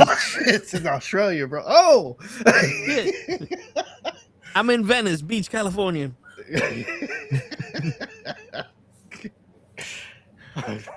Now, yeah, but again, and I know with the leg gonna hate this. Uh-oh. I know he is, because he absolutely hates the Miz. Yes, he does. He won't give him credit for anything. Yes, he does. I don't know if I've ever seen anybody. And you know what? And I think it's because it's Pootie's favorite wrestler. Makes sense. Okay. Now Pootie walks around with his own container of ketchup. He used give you some. Just give you some, context of this. Right. Pootie used to come over to an apartment where it was me, Len, and one of our other friends. Uh-huh. And when he first started drinking with us, he would bring like a loaf of bread to eat as he was drinking. Okay. And then when we lived together, we told them, was like, yo, man, you have to bring your own ketchup when you come here, because we had ketchup in the fucking fridge, and then we will go get ketchup and that should be gone. Damn. Yeah, this man love ketchup. Yo, Pootie don't have food with ketchup. Damn. He has ketchup with food. Yeah. Right. Like I like my sugar with a little bit of coffee. Right. Yeah. He likes his ketchup with a little bit of food. Wow. It's like I like my bagel. My cream cheese with a little bit of bagel. Yeah. Yo, bro. He's that kid from Daddy Daycare. I mean, not from Adam Sandler Grown Daddy, whatever fuck. Oh yeah. Daddy, I want 40 packets of ketchup. Yep. I want name Frankenstein. Bro, DJ, we went to a Tad Steakhouse. Uh-oh. This man, we had 8-in-1 sauce or whatever. Oh, this man put ketchup on his steak. There's only one reason why you need to put ketchup on a steak, and if that steak is overcooked. Oh, That's God. it. Because the ketchup, the enzymes of that salt and the tomatoes gonna break down that steak a little bit. Right. So that way you get some sweetness from the ketchup. I've been there. You get the minute steaks that you put on a little bit too long. Right. Now that's just rubber. You put the ketchup on there, it helps out a little bit. Okay. You don't put it on a good steak. Not on a good steak. No. Bro, we get like steaks and fries or whatever. Right. Or a baked potato. He always got the fries. Okay. Well, yeah, because the ketchup, he's about to have ketchup, yeah. Yo, DJ, he would kill the bottle of ketchup by himself. Shit. Yo, Leon, there's fucking unwritten rules about eating food, bro. There are. Unwritten rules. No, that's true. Unwritten rules. Yeah. No, that is true. I miss those man law commercials. Man law. Yo, have you ever had the plain wavy chips with ketchup? No. Try it. Okay. My thing is oregano with those. No, it's kind of like eating French fries, but the wavy ones, because the Lay's classic, they're too oily. Right. They don't need the ketchup Right. slide off the fucking. And if you're ever just like, all I got is white rice and corn, put some A1 sauce on that. Yeah. I've done that. Okay. Yeah, I've done that. He said he wants. I thought you were gonna say ketchup. I was like, that's such a Puerto Rican thing. No. Yeah, Put I've some done A1 that sauce one. on that. No, That's the Bronx in me. No, you can save some meals with some A1 sauce. Yeah. Some turkey. Yo, Yeah. if you ever had some turkey, put some A1 sauce Yes, on that I motherfucker, have. be all right. Yep. It's not for steak anymore. Yeah. No, you can save it. It comes in clutch. Like, wait a second. Wait a minute. Dry ass shit. Gentlemen, not to cut this short, but I have that's to be at work clutch. early, so I'm buying now at this moment. I hear you, man. I think we killed WrestleMania to death. Yeah. Unless you got more. But No, I think we got the point. Like, Yeah. like it's if we could, again, like if we could come to that happy medium of, give me the timing like they have on NXT. yeah. Okay. And like I guess like and then your the way you line the matches up, it does make, like, as you saw with the difference of ending of night 1 and ending of night 2. Yeah. Total difference. Okay. Okay, we're by the main event of night 2, like everybody's like this. Like, everybody I looked around the room, everybody's leaned and looking at, like, the match was so, like, they had, like, I don't know, we didn't get to touch on this match and so far. They had that was a great match. Like that, they brought the drama. You had people that knew nothing. Like, I had people that hardly knew anything. They knew who the two were. Like, some of them hadn't watched wrestling since CM Punk was wrestling. Wow. Okay, and they were like, "Oh wait, he's back!" Like, so yeah. And then here we are in this match, and the whole room was leaned in, and with every move, they're like every big move, they're oh. I'm like, they had the crowd, like, and it didn't go too long. It was just right. Like, okay, it's time to end the match. Roman hits the ropes a couple times. Boom, 1, 2, 3. Nobody got cheated out. Like, it's not like this. Like, it wasn't a headlock takeover. Yeah. Okay. For the Avengers. Yeah. Okay. The Avengers didn't come out. Yeah. So we didn't feel like we got cheated out of the finish of a match. So yeah, that was if you're gonna have a main event, Look, not for nothing. Mm-hmm. The match was better than I thought it would be. Yes, me too. Mm-hmm. But it still did not save anything. You can't I wasn't expecting it to try to save the night. Just hey, this is what we got. Yeah.